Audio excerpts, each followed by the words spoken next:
আর গতদিন একটা ছেলে একটা কমেন্ট করছিল, ওই কমেন্টটা হইতেছে আমি তখন দেখতে পারি নাই, তো প্রশ্নটা ভালো ছিল, আমি পরে কমেন্ট চেক করলাম তখন দেখলাম। তো একটা তোমাদের ফ্রেন্ড প্রশ্ন করছিল যে ভাইয়া, যে অ্যাসিডের মোল সংখ্যা কেন বেশি হইতে হবে, এরকম একটা প্রশ্ন করছিল। CH3COOH আর হচ্ছে আমরা যদি সোডিয়াম হাইড্রোক্সাইডের কথা চিন্তা করি, মানে অম্লীয় বাফারের কথা ভাবতেছি, তাহলে কি হবে, এখানে CH3COONA প্লাস হচ্ছে আমরা পানি বসাইতাম, তাই না? এখন এইটা তো আসলে ওরকম বিয়োজিত হয় না, আমরা জানি, তাই না? এটা আসলে ওরকম বিয়োজিত হয় না, কম পরিমাণ বিয়োজিত হয়। কম পরিমাণ বিয়োজিত হয়ে সামান্য কিছু H+ দেয় আর হচ্ছে ইথানয়েট আয়ন তৈরি করে, CH3COO-। তো এখন ওই ছেলেটার প্রশ্ন ছিল এরকম যে ভাইয়া, এটা তো আসলে দ্রবণে এক্সিস্টই করবে, কারণ এটা তো সম্পূর্ণরূপে বিক্রিয়া করবে না, আমরা জানি এমনিতেই এক্সিস্ট করবে, তাই না? তাহলে এটার মোল সংখ্যা কেন বেশি নিতে হবে? মানে আমরা যে একটা শর্ত দেখছিলাম যে বাফার দ্রবণ তৈরি হওয়ার জন্য আমাদের মৃদু অ্যাসিডের যে মোল সংখ্যা সেটা হচ্ছে বেশি হওয়া লাগে। সো প্রশ্নটা ছিল এরকম যে ভাইয়া, এটা তো আসলে দ্রবণে এক্সিস্টই করবে, তাই না? সো এটার মোল সংখ্যা কেন বেশি নিতে হবে? হ্যাঁ, বেশি না নিলেও তো এরকম হওয়া উচিত যে এটা পাত্রে থাকবেই, তাই না? আমাদের বাফার দ্রবণ তৈরি হওয়ার ক্ষেত্রে আমরা কি দেখাইছিলাম, যে দ্রবণের মধ্যে ফাইনালি মৃদু অ্যাসিড থাকতে হবে আর হচ্ছে ওই অ্যাসিডের লবণ থাকতে হবে। তো বাফার দ্রবণ বলতে আসলে আমরা এদের মিশ্রণকেই বুঝে থাকি। তোর প্রশ্নটা ছিল এরকম। তোর প্রশ্নটা কি বুঝতে পারছো তোমরাও কি বলছে? প্রশ্নটা কি লজিক্যাল না? জি ভাই। আচ্ছা, তো খুবই সুন্দর প্রশ্ন, আমি হচ্ছে পরে চেক করলাম। তো এই জিনিসটা হচ্ছে একটু এভাবে ভাবতে হবে। কীরকম? দেখো, ওর কথা ঠিক আছে যে ভাইয়া মৃদু অ্যাসিড তো এমনি বেশি থাকবে, সো আমরা অ্যাসিডের মোল সংখ্যা কেন আসলে এই ক্ষারের মোল সংখ্যা থেকে বেশি হবে, হইতেই হবে এমন কথা বলতেছি। হ্যাঁ, তো তার পেছনে দেখো যুক্তি আছে, আসলেই বেশি হইতে হবে। কেন বেশি হইতে হবে? কারণ জিনিসটা এইভাবে বোঝানো যায়, খেয়াল করো, যে ধরো আমি একটা কাজ করলাম, আমরা হচ্ছে এই সোডিয়াম হাইড্রোক্সাইডের পরিমাণটা বেশি নিলাম, সাপোজ ধরো বোঝানোর সুবিধার্থে ধরলাম 50, ঠিক আছে? আর ইথানোয়িক অ্যাসিড যেটা, সেটার পরিমাণ ধরলাম 20। এখানে কি দেখতেছি? এখানে দেখতেছি ক্ষারের পরিমাণটা বেশি আর অ্যাসিডের পরিমাণটা কম। হ্যাঁ, মানে যদি এরকম হইতো তাহলে কি বাফার পসিবল হইতো? আমরা লজিক্যালি জানি যে না, আসলে হইতো না। সো কেন হইতো না? অ্যাসিডের পরিমাণটা অবশ্যই কেন বেশি হইতে হবে সেটা একটু দেখো এখানে। তো আমরা ধরে নিলাম যে অ্যাসিডের পরিমাণ কম। কম হইলে কি ঘটনা করতে পারে খেয়াল করো। তো এখন আমরা জানি এই মৃদু অ্যাসিড হচ্ছে সম্পূর্ণরূপে বিয়োজিত হবে না, কম বিয়োজিত হবে। আচ্ছা, সো যদি কম বিয়োজিত হয় তাহলে এখান থেকে মনে করো 5 পরিমাণ বিয়োজিত হয়েছে, অবশিষ্ট রয়ে গেছে হচ্ছে 15। এই 5 পরিমাণ বিয়োজিত হয়েছে, তাহলে এই যে সোডিয়াম হাইড্রোক্সাইড, এখান থেকে সাপোজ 5 পরিমাণ এটার সাথে বিক্রিয়া করবে, ঠিক আছে? তো বিক্রিয়া করলো, তো বিক্রিয়া করে 5 আর 5 মিলে গিয়ে ধরো এখানে কিছু একটা প্রডিউস করলো, ঠিক আছে? তো আমরা এই দুইটাকে কেটে দিই, মানে এরা হচ্ছে বিক্রিয়া করে আমাদের লবণ এবং পানি তৈরি করে ফেলছে, লবণ প্লাস হচ্ছে পানি। তো এখন চিন্তা করো, আমাদের তো ক্ষার আরও আছে, ক্ষার আছে হচ্ছে 45 আর আমাদের অ্যাসিড আছে 15। তো এই অবস্থায় কি জিনিসটা থাকবে? অবশ্যই থাকবে না। আবার এখান থেকে ধরো 5 পরিমাণ বিয়োজিত হবে, 10 পরিমাণ থেকে যাবে। তো এখান থেকে আরও 5 পরিমাণ আসবে, এই 5 আর 5 মিলে গিয়ে আমাদের লবণ পানি তৈরি করবে। তাহলে এভাবে চলতে চলতে কি হইতে পারে? ধরো এখান থেকে আরও 5 আসতেছে, এখান থেকে আরও 5 আসতেছে, তাহলে এখানে রয়ে গেল 40 আর এখানে রয়ে গেল অবশিষ্ট 5। পরবর্তীতে এমন হইতে পারে না যে ওই অবশিষ্ট 5ও আসলে বিক্রিয়া অংশ নিবে আর এখান থেকে 40 থেকে আরও 5 হচ্ছে বিক্রিয়া অংশ নেবে। হ্যাঁ, কারণ এটা তো ক্রমান্বয়ে একটু একটু করে করে করে করে ভাঙতেই থাকবে। লবণ পানি তৈরি হওয়ার পরে চিন্তা করো, এই যে অ্যাসিডটা এ তো চুপচাপ বসে থাকবে না, সে তো তোমার ক্রমাগত H+ ছাড়বেই, হয়তো বা কম পরিমাণ ছাড়বে, ঘনমাত্রাটা কম থাকবে, বাট লবণ পানি তৈরি হওয়ার পরে সাম্য অবস্থা টিকায় রাখতে হলে তাকে তো অবশ্যই ভাঙতে হবে। সো সে ক্রমান্বয়ে ভাঙতেছে 5 এরকম করে। সো চিন্তা করো, লাস্টে এই 5 রইল, এই 5টাও যখন ভেঙে যাবে আর এই ক্ষারের 5-এর সাথে গিয়ে বিক্রিয়া করে লবণ পানি তৈরি করবে, তাহলে একটু চিন্তা করে দেখো তো আমাদের পাত্রে তখন অবশিষ্ট কে আছে? অনলি ক্ষার আছে না? অ্যাসিড তো তখন আস্তে আস্তে আস্তে আস্তে আস্তে আস্তে একটা পর্যায়ে 5 করে করে ভাঙতে ভাঙতে শেষ হয়ে যাবে। তো অ্যাসিড হয়ে গেছে পরে 0, আর ক্ষার আছে হচ্ছে স্টিল 40।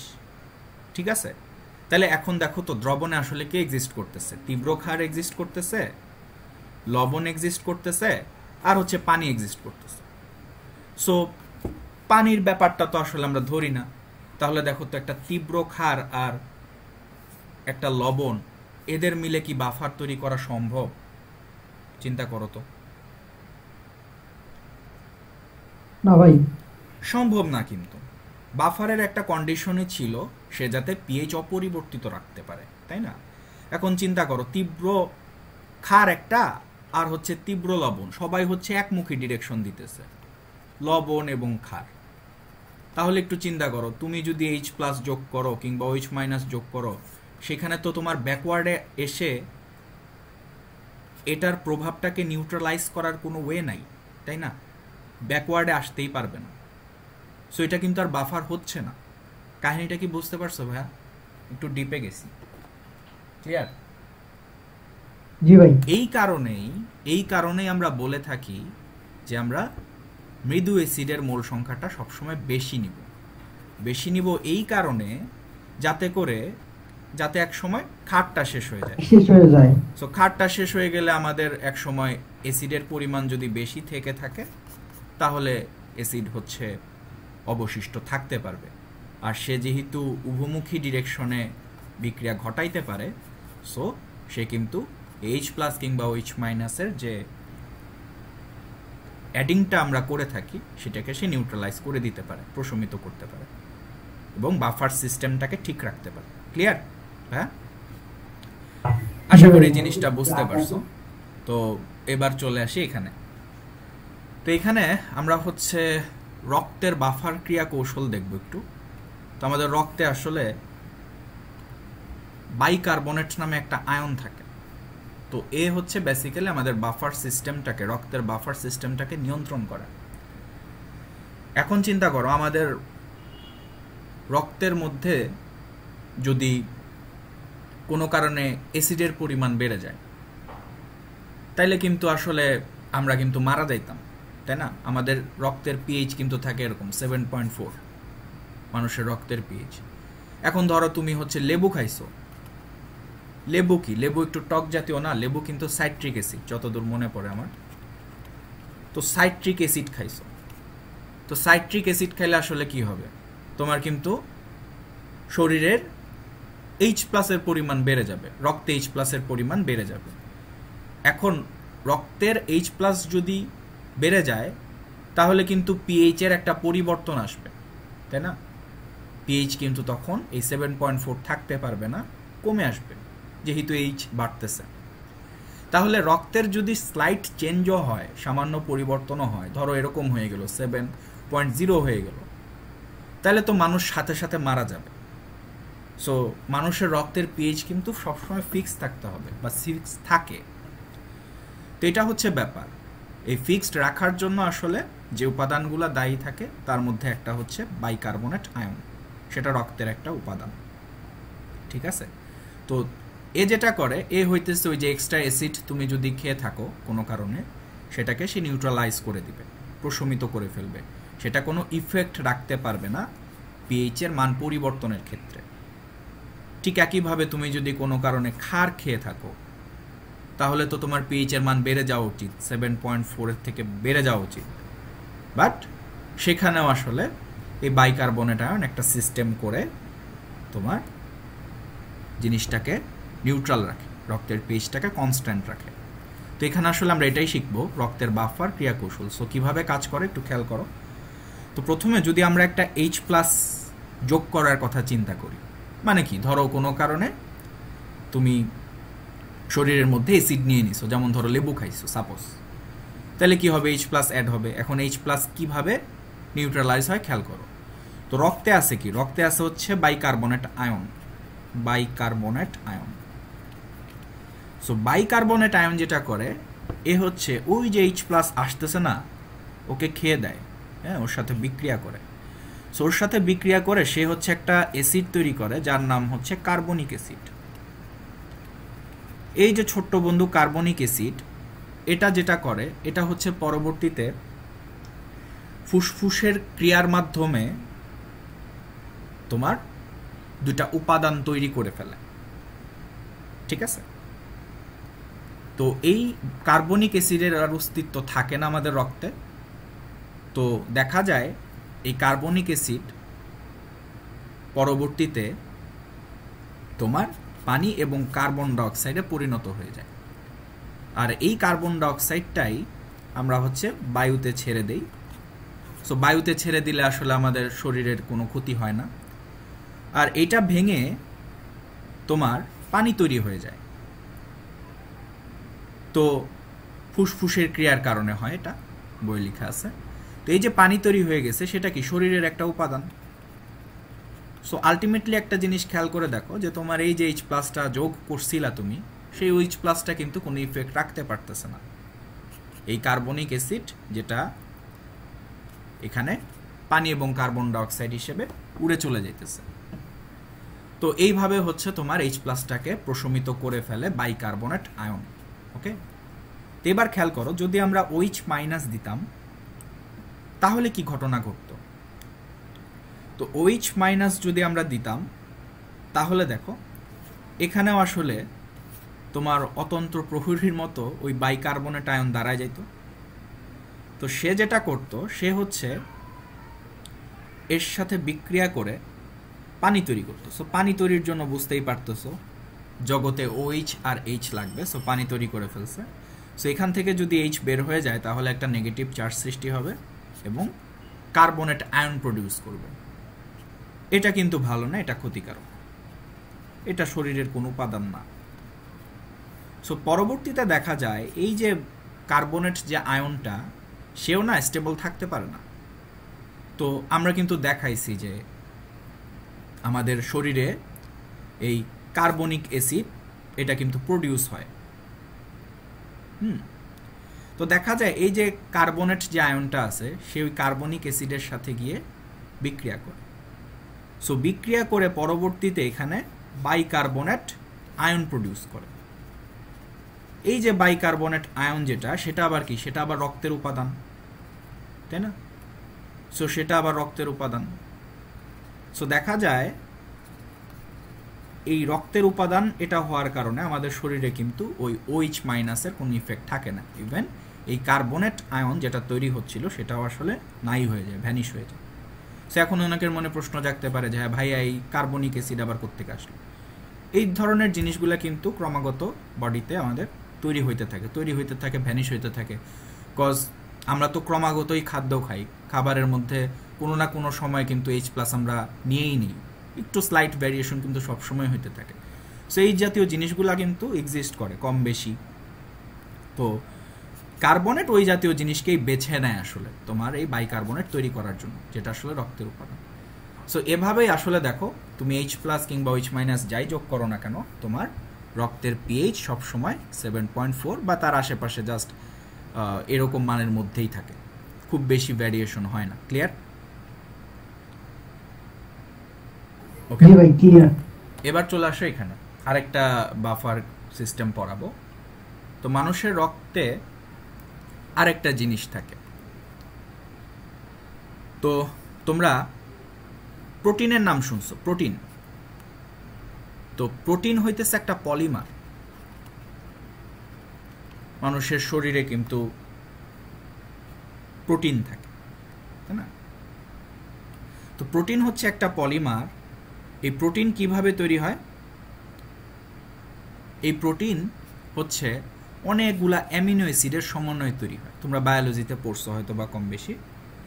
তো অ্যামিনো অ্যাসিড হচ্ছে আমাদের মনোমার। মনোমার কি? একক ইউনিট, সিঙ্গেল ইউনিট। তো অনেকগুলা মনোমার মিলে আমাদের হচ্ছে পলিমার তৈরি হয়। সো অনেকগুলা অ্যামিনো অ্যাসিড এভাবে তোমার একের সাথে আরেকজন বন্ধনে আবদ্ধ হয়ে পলিপেপটাইড চেইনের মাধ্যমে প্রোটিন তৈরি করে থাকে। তো আমরা যেটা করছি, প্রোটিনের একটা মনোমার এখানে নিয়ে আসছি। বেসিক্যালি এই অ্যামিনো অ্যাসিডটাই হচ্ছে আমাদের বাফার সিস্টেমটাকে নিয়ন্ত্রণ করে, এটাও শরীরের মধ্যে থাকে। এটা কিভাবে কাজ করে সেটা একটু দেখো। তো এখানে আমরা একটা অ্যামিনো অ্যাসিড আঁকছি। অ্যামিনো অ্যাসিডের এই পাশে হইতেছে তোমার NH2 থাকে, এই পাশে হচ্ছে COOH থাকে, এখানে একটা অ্যালকাইল গ্রুপ থাকে। সো এই অ্যালকাইল গ্রুপটা বিভিন্ন কিছু হইতে পারে, তার উপর ভিত্তি করে আমরা বিভিন্ন অ্যামিনো অ্যাসিড পেয়ে থাকি, গ্লাইসিন, তারপরে হচ্ছে আর অনেক কিছু আছে। তো এগুলো আমরা জৈব যৌগে আস্তে আস্তে পড়াবো। আর এই পাশে যেটা থাকে সেটা হচ্ছে হাইড্রোজেন। সো এখানে আর হচ্ছে ভ্যারি করতে পারে, বিভিন্ন কিছু হইতে পারে, মিথাইল গ্রুপ যুক্ত হয়, তারপর আরও ভিন্ন ভিন্ন গ্রুপগুলো যুক্ত হয়। তো এখন এখানে যেটা ঘটে সেটা হচ্ছে, তুমি যখন H+ যোগ করো, মানে শরীরের কোনো কারণে H+ বেড়ে গেছে, তো H+ যখন যোগ করো তাহলে কি হইতে পারে একটু খেয়াল করো। H+ যেটা করে, সে হচ্ছে ইলেকট্রন খাইতে চায়, কারণ তার ইলেকট্রনের ঘাটতি আছে, খাইতে চায় কি ইলেকট্রন। সো এখন যেটা হইতে পারে, দেখো এই যে এখানে NH2 দেখতেছো, তো NH2 এর এখানে হচ্ছে একটা লোন পেয়ার আছে।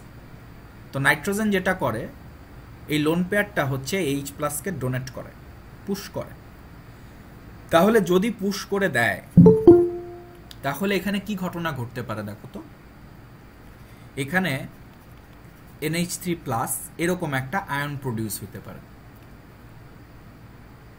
তখন এই যে আমার অ্যামিনো অ্যাসিড যেটা আছে সেটা কিন্তু তখন ক্ষার হিসেবে কাজ করে। এখন একটু চিন্তা করে দেখো যে ও যখন H+টা গ্রহণ করলো, তাহলে কিন্তু H+টা প্রশমিত হয়ে গেল। আলটিমেটলি এটা কিন্তু এখন অ্যামিনো অ্যাসিডের সাথে যুক্ত হয়ে গেছে। সো ওই যে H+টা গ্রহণ করতেছিলাম আমরা, সেটা কিন্তু কোনো ইফেক্ট রাখতে পারতেছে না, কজ অ্যামিনো অ্যাসিডের নাইট্রোজেনের যে লোন পেয়ার ইলেকট্রন, সেটা সে ওই H+কে দিয়ে সেটাকে নিউট্রালাইজ করে ফেলছে।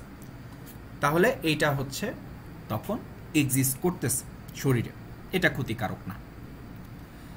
আবার দেখো, যখন আমরা OH- যোগ করি, OH- যোগ করলে যেটা হয়, সে হচ্ছে জীবনে পানি তৈরি করতে চায়। তো আর একটাই কাজ, পানি ছিটায় দেওয়া, পানি ভিজিয়ে দেওয়া। সো সে পানি চায়। এখন পানি চাইলে কি করবে? এখন পানি চাইলে আসলে তো তাকে H নিতে হবে। পানি প্রডিউস করতে চাইলে তাকে হচ্ছে H নিতে হবে। তাহলে এখন চিন্তা করো, এখানে আমরা দেখতেছি COOH আছে। তো OH- যেটা করে, এখানে গিয়ে অ্যাটাক করে। তো অ্যাটাক করলে আসলে আমরা জানি যে এখানে এটা হচ্ছে অ্যাসিড। তো অ্যাসিড থেকে আসলে সুন্দর করে Hটা বের হয়ে যায়। তো H যদি বের হয়ে যায় তাহলে এখানে তোমার পানি প্রডিউস হয়ে যায়, ঠিক আছে? তো পানি প্রডিউস হয়ে গেলে আরেকজন আসছে, দেখি ছোট্ট বন্ধু। তো পানি প্রডিউস যদি হয়ে যায় তাহলে আসলে ঘটনাটা কি দাঁড়ায়? ঘটনাটা দাঁড়ায় হচ্ছে ঠিক এরকম, একটা নেগেটিভ আয়ন সৃষ্টি হয়। এবং দেখো, ওই যে OH- যোগ করতেছিল যেটা হচ্ছে তোমার ক্ষার, সেই ক্ষার কিন্তু আলটিমেটলি নিউট্রালাইজ হয়ে গেছে, ঠিক আছে? তো এইভাবে হচ্ছে প্রোটিন বাফারটা কাজ করে। একটু হোল্ড করো, আমাকে যেন আসছে, আমি একটু দেখে আসি।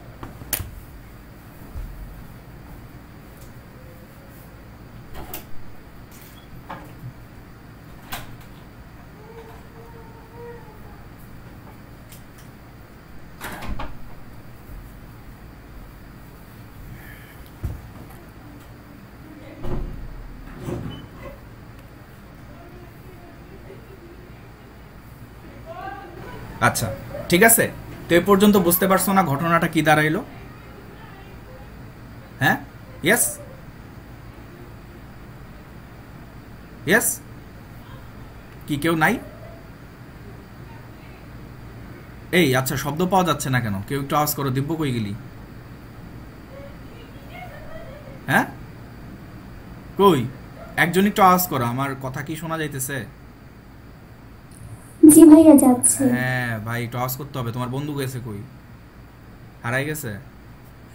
আচ্ছা, সম্ভবত। তো আশা করি আমরা বুঝতে পারলাম যে অ্যামিনো অ্যাসিড আসলে এভাবে আমাদের এইচ প্লাস কিংবা ওইচ মাইনাস যোগ যদি হয়ে যায় বা শরীরে চলে আসে, সেটাকে সে নিউট্রালাইজ করে ফেলে। এখন একটা জিনিস একটু বলি, তোমরা যে অ্যামিনো অ্যাসিডটা দেখছো এখানে, সেটা আসলে তোমার দুইটার আয়ন ফর্ম করতে পারে। একটা আয়ন আছে, তো এটাও অবজেক্টিভের একটা ইনফরমেশন, সেটা একটু জেনে রাখো। তো এখানে আমরা দেখতেছি হচ্ছে NH2, এখানে দেখতেছি হচ্ছে COOH, আর এখানে হচ্ছে তোমার H থাকে, তাই না? তো এখানে যেটা হয়, উপযুক্ত কন্ডিশন পেলে এখানকার H তোমার হচ্ছে মুক্ত হয়ে এখানে যুক্ত হয়ে যায়। যুক্ত হইলে যেটা সে তৈরি করতে পারে সেটা হচ্ছে এরকম একটা জিনিস, NH3+, এখানে হচ্ছে R, এখানে হচ্ছে H, আর এটা হচ্ছে C+। তো এই যে আয়নটা, এই আয়নটা অবজেক্টিভের জন্য ইম্পর্ট্যান্ট, এটাকে বলা হচ্ছে জুইটার আয়ন। তো তোমরা জৈব যৌগতে দেখবা, অ্যাডমিশনে যখন উঠবা তখন এগুলো পড়ে আর কি। তো এই আয়নটার মধ্যে তোমার দুই ধরনের বৈশিষ্ট্যই আছে, দেখো, পজিটিভও আছে, নেগেটিভও আছে। তো এরকম হিজড়া টাইপের যে আয়ন, তাকেই বলা হয় আসলে জুইটার আয়ন, ঠিক আছে? তো এটা তোমরা একটু মনে রাখতে পারো। তো আপাতত এইটুক জানলেই যথেষ্ট। আমি খুব সিম্পলিস্টিক ওয়েতে বর্ণনা করছি, এগুলা অনেক কঠিন ব্যাখ্যা আছে, দরকার নাই। তো এই যা বলছি আমি, তা যদি পারো মোর দেন এনাফ, ঠিক আছে? ক্লিয়ার হয়েছে? ওকে জি ভাই। ওকে, এবার চলে আসো এইখানে। তো দেখো, তোমরা এরকম একটা সূত্র হয়তো বা পড়ছো। তো এই সূত্র তো আসলে নতুন করে ডিরাইভ করার কিছু নেই, আমি এখানে একটু নিয়ে আসছি। তো তোমরা হ্যান্ডারসন হেজেলবার্গ সমীকরণের নাম শুনছো হয়তো বা, যেটা হচ্ছে বাফারের জন্য আমরা খাটায় থাকি। তো এখানে কি হইতেছে একটু খেয়াল করো। এখানে হচ্ছে CH3COOH, এখান থেকে আয়ন প্রডিউস হয় আমরা জানি। এখান থেকে CH3COON, এখান থেকেও আয়ন প্রডিউস হয়। তো আমরা কিন্তু আসলে বিয়োজন ধ্রুবক যদি হিসাব করতে চাই, আগে শিখাইছি, মানে অনেকটা কেসিকেপির মতো আর কি। তো বিয়োজন ধ্রুবক যদি হিসাব করতে চাই, তাহলে H+টা এখানে চলে আসছে। ধরো H+টা আমরা নিয়ে আসতেছি এই পাশে। তো এরপরে Ka, তারপর CH3COOH, নিচে হচ্ছে CH3COO-। তো এখন এই যে অ্যাসিডটা, এইটা আসলে বুঝতেই পারতেছো, এটা আসলে এই যে এই অ্যাসিডটা, তাই না? এখন এটা আসলে তোমার ওইভাবে বিয়োজিত হয় না, আমরা কিন্তু জানি মৃদু অ্যাসিড যেহেতু বিয়োজিত হয় না। আবার আরেকটা বিষয়, এখানে হচ্ছে তোমার CH3COO- আয়ন থাকে। সো এই আয়নটা অনেক বেশি পরিমাণে থাকে, ঘনমাত্রা বেশি থাকে। সো ও চায় না আসলে তোমার এই CH3COOH ভেঙে আবার একই টাইপের আয়ন প্রডিউস করুক, তাই না? সো এই ধরনের সময়ন একটা ইফেক্ট কাজ করে, যে কারণে আসলে তোমার এই CH3COOH ওইভাবে বিয়োজিত হয় না বললেই চলে, খুবই সামান্য। সো আমরা যেটা করি, আমরা হচ্ছে আমাদের ম্যাথে যে ইনফরমেশনগুলো থাকে, সেই ইনফরমেশনে অ্যাসিডের যে ইনফরমেশনটা দেওয়া থাকে, আমরা ডাইরেক্ট অ্যাসিডের ইনফরমেশন এই জায়গাটায় ইনপুট দিই। যেমন ধরো এখানে আসলে ঘনমাত্রা বলা আছে, তো আমরা জাস্ট ঘনমাত্রাটা ডাইরেক্ট ইনপুট দিই এই জায়গাটায়, ঠিক আছে? আর নিচে যেটা আছে, নিচে হচ্ছে একটা আয়ন আছে। তো এই আয়নটা বেসিক্যালি আসে হচ্ছে লবণ থেকে। এই আয়নটা বেসিক্যালি আসে হচ্ছে লবণ থেকে, কারণ আসলে তোমার এই অ্যাসিড থেকে যে আয়নটা প্রডিউস হয় সেটা খুবই সামান্য, নগণ্য। তো এই আয়নটা আসে ম্যাক্সিমামই লবণ থেকে। সো আমরা এটাকে বলতে পারি এটা হচ্ছে লবণের আয়ন, ঠিক আছে? আর আমরা এখানে যে ঘনমাত্রাটা ইনপুট দিই, সেটা হচ্ছে লবণের ঘনমাত্রা হয়ে থাকে। তো এটাই জাস্ট এটার একটু ঝাঁকাঝাঁকি করছে, 1 নম্বর সমীকরণ থেকে এইসব লেখছে। তো এই যে দেখো, অ্যাসিডের জায়গায়, ঘনমাত্রার জায়গায় অ্যাসিড দিয়ে দিছে। অ্যাসিড কেন দিছে? কারণ এখানে সবসময় CH3COOH থাকবে এমন কোনো কথা নেই, অন্য কোনো মৃদু অ্যাসিডও থাকতে পারে। তার নিচে হচ্ছে লবণ দিয়ে দিছে একই কারণে। তো এখানে কি করছে, লগ নিয়ে আসছে, লগ নিয়ে এসে ঝাঁকাঝাঁকি করছে, ঝাঁকাঝাঁকি করার পরে ফাইনালি আমাদের এরকম একটা সূত্র প্রডিউস করে দিছে। তো এটা দেখলেই বুঝবা কিভাবে ঝাঁকাঝাঁকি করা লাগে, আশা করি পারো তোমরা। বড় হয়েছে এখন, এগুলা পারা উচিত। তো এবার এখানে আসো, পিএইচ সমান সমান পিকেএ প্লাস লগ লবণ ডিভাইডেড বাই হচ্ছে অম্ল বা অ্যাসিড, এটাকে বলা হচ্ছে হ্যান্ডারসন হেজেলবাক সমীকরণ, ঠিক আছে। তো এইটা আসলে আমরা কখন ইউজ করব? আমরা যখন বাফার দ্রবণ নিয়ে আলোচনা করব বা বাফার সিস্টেমের ম্যাথ করব, তখন এই সমীকরণটা আমরা ব্যবহার করব। সো দেখো এখানে হচ্ছে পিএইচ আমরা বের করছি। তো একইভাবে ধরো আমরা যদি ক্ষারীয় বাফার নিয়ে কাজ করতাম, তাহলে ক্ষারীয় বাফার নিয়ে কাজ করলে আমরা পিওএইচ ক্যালকুলেট করতে পারতাম। তখন আমার এখানে আসতে হচ্ছে পিকেবি, আর পিকেবি বলতে আসলে কি বোঝায়? এটা বলতে বোঝায় হচ্ছে মাইনাস লগ কেবি, ঠিক আছে। তো তাহলে কি হবে? লগ আর উপরে থাকবে হচ্ছে লবণ, কারণ ক্ষারীয় বাফারেও আমরা কিন্তু লবণের অস্তিত্ব খুঁজে পাই, আর নিচে থাকবে হচ্ছে ক্ষার। তো এটা হচ্ছে থার্ড ব্র্যাকেট দিয়ে এভাবে বইয়ে দেখানো আছে। তো এই হচ্ছে ব্যাপার, আমরা হচ্ছে থার্ড ব্র্যাকেট দিয়ে শিখবো না, কিভাবে শিখবো সেটা আমরা দেখায় দিতেছি একটু পরে। তো আপাতত আমরা আশা করি এগুলা বুঝতে পারছি, এগুলা লুথা জিনিসপত্র বাচ্চাকালের। তো এইবার আসো এখানে হচ্ছে তোমাদের এক্সট্রিম জিনিসপত্র শেখাবো, একদম এক্সট্রিম এক্সক্লুসিভ। তো এখানে দেখো একটা কাজ করছি আমরা, বাফার দ্রবণ হচ্ছে দুইটা টাইপ, অম্লীয় বাফার, ক্ষারীয় বাফার। মনোযোগ দিয়ে শুনবে, এখন আমি কোনো আজাইরা কথা বলবো না, চুপচাপ শুনবা, মাথায় ঢোকাবা। দুইটা টাইপের বাফার, অম্লীয় বাফার, ক্ষারীয় বাফার। সো আমরা জানি অম্লীয় বাফার আসলে কাদের দ্বারা তৈরি হয়? দুর্বল অ্যাসিড, এবং ওই যে লবণটা থাকে অ্যাসিডের লবণ, সেটাই আসলে বাফার সলিউশন হিসেবে কাজ করে। ওকে, তো আমরা যেটা করছি পিএইচ সমান সমান পিকেএ প্লাস লগ। তো এখানে দেখো, এখানে হচ্ছে আমরা থার্ড ব্র্যাকেট দিয়ে আগে বইয়ের মধ্যে দেখছি হচ্ছে ঘনমাত্রা ছিল। তো আমরা যেটা করছি, এই ঘনমাত্রার জায়গায় আমরা মোল সংখ্যা ইন্টু তুল্য সংখ্যা নিয়ে আসছি, নিচেও হচ্ছে মোল সংখ্যা ইন্টু তুল্য সংখ্যা নিয়ে আসছি। তো কেন নিয়ে আসলাম? এটা নিয়ে আসার পেছনে কিছু কারণ আছে। কারণ আমরা হইতেছে যদি কখনো দেখি যে ধরো লবণের ভর বলা আছে, প্রশ্নের মধ্যে লবণের ভর দিয়ে দিছে, তো এখন চিন্তা করো, তোমাকে তো আসলে সূত্রের মধ্যে ঘনমাত্রার একটা অ্যাপ্লিকেশন দেওয়া আছে, তাই না? তুমি সূত্রের মধ্যে ঘনমাত্রা বসাইলা। এখন লবণের ভর যদি বলা থাকে, তাহলে আবার কি কষ্ট করে ক্যালকুলেট করে নিয়ে এসে ওটাকে ঘনমাত্রা বানাইতে হবে, দেন হইতেছে তুমি সূত্রের মধ্যে অ্যাড করবা। হ্যাঁ, কি কইলা ভাই? আসসালামু আলাইকুম। ওয়ালাইকুম আসসালাম। তুমি কি এখন আসছো? জি ভাইয়া। ও আচ্ছা আচ্ছা, ওকে, থ্যাংক ইউ, খুব উপকার হইল আমার।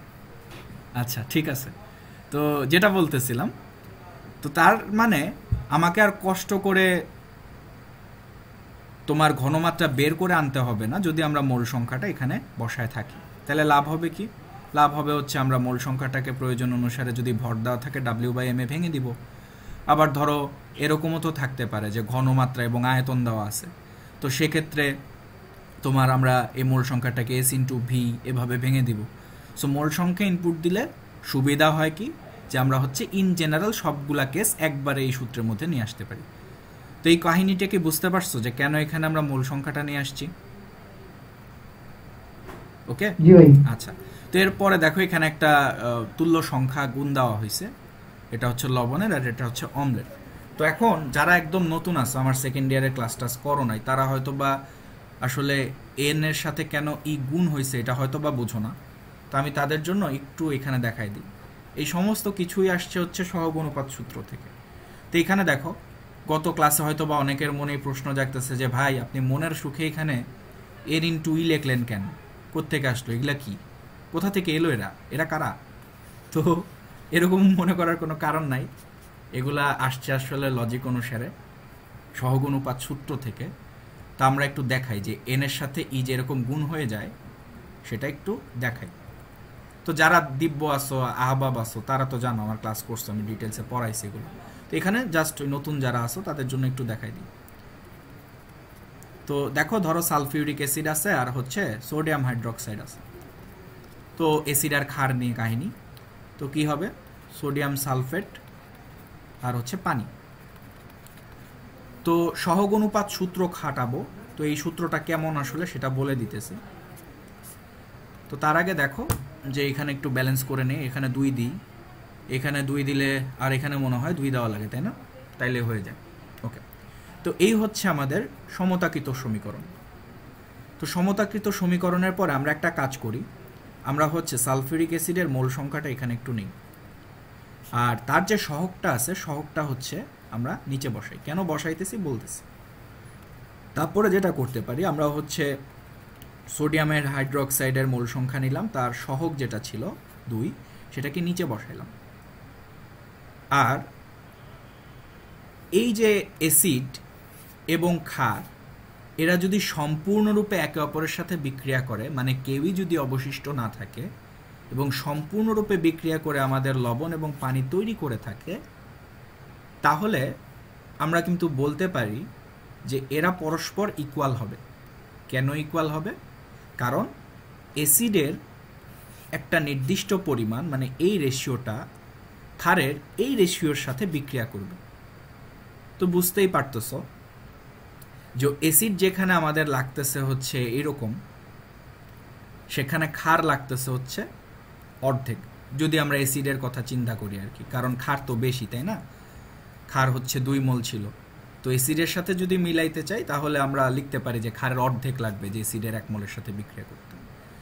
তো এই রেশিওটা হচ্ছে পরস্পরের ইকুয়াল। এই রেশিও মেনটেইন করেই, এই সহগের অনুপাত মেনটেইন করেই তারা আসলে আমাদের উৎপাদগুলো প্রডিউস করে থাকে। ঠিক আছে? তো ইকুয়েশনটা এরকম লিখছি, 2টা দিয়ে লিখছি, তার মানে এই না যে বাকিগুলার জন্য লেখা যাবে না, বাকিগুলার জন্যও লেখা যাবে।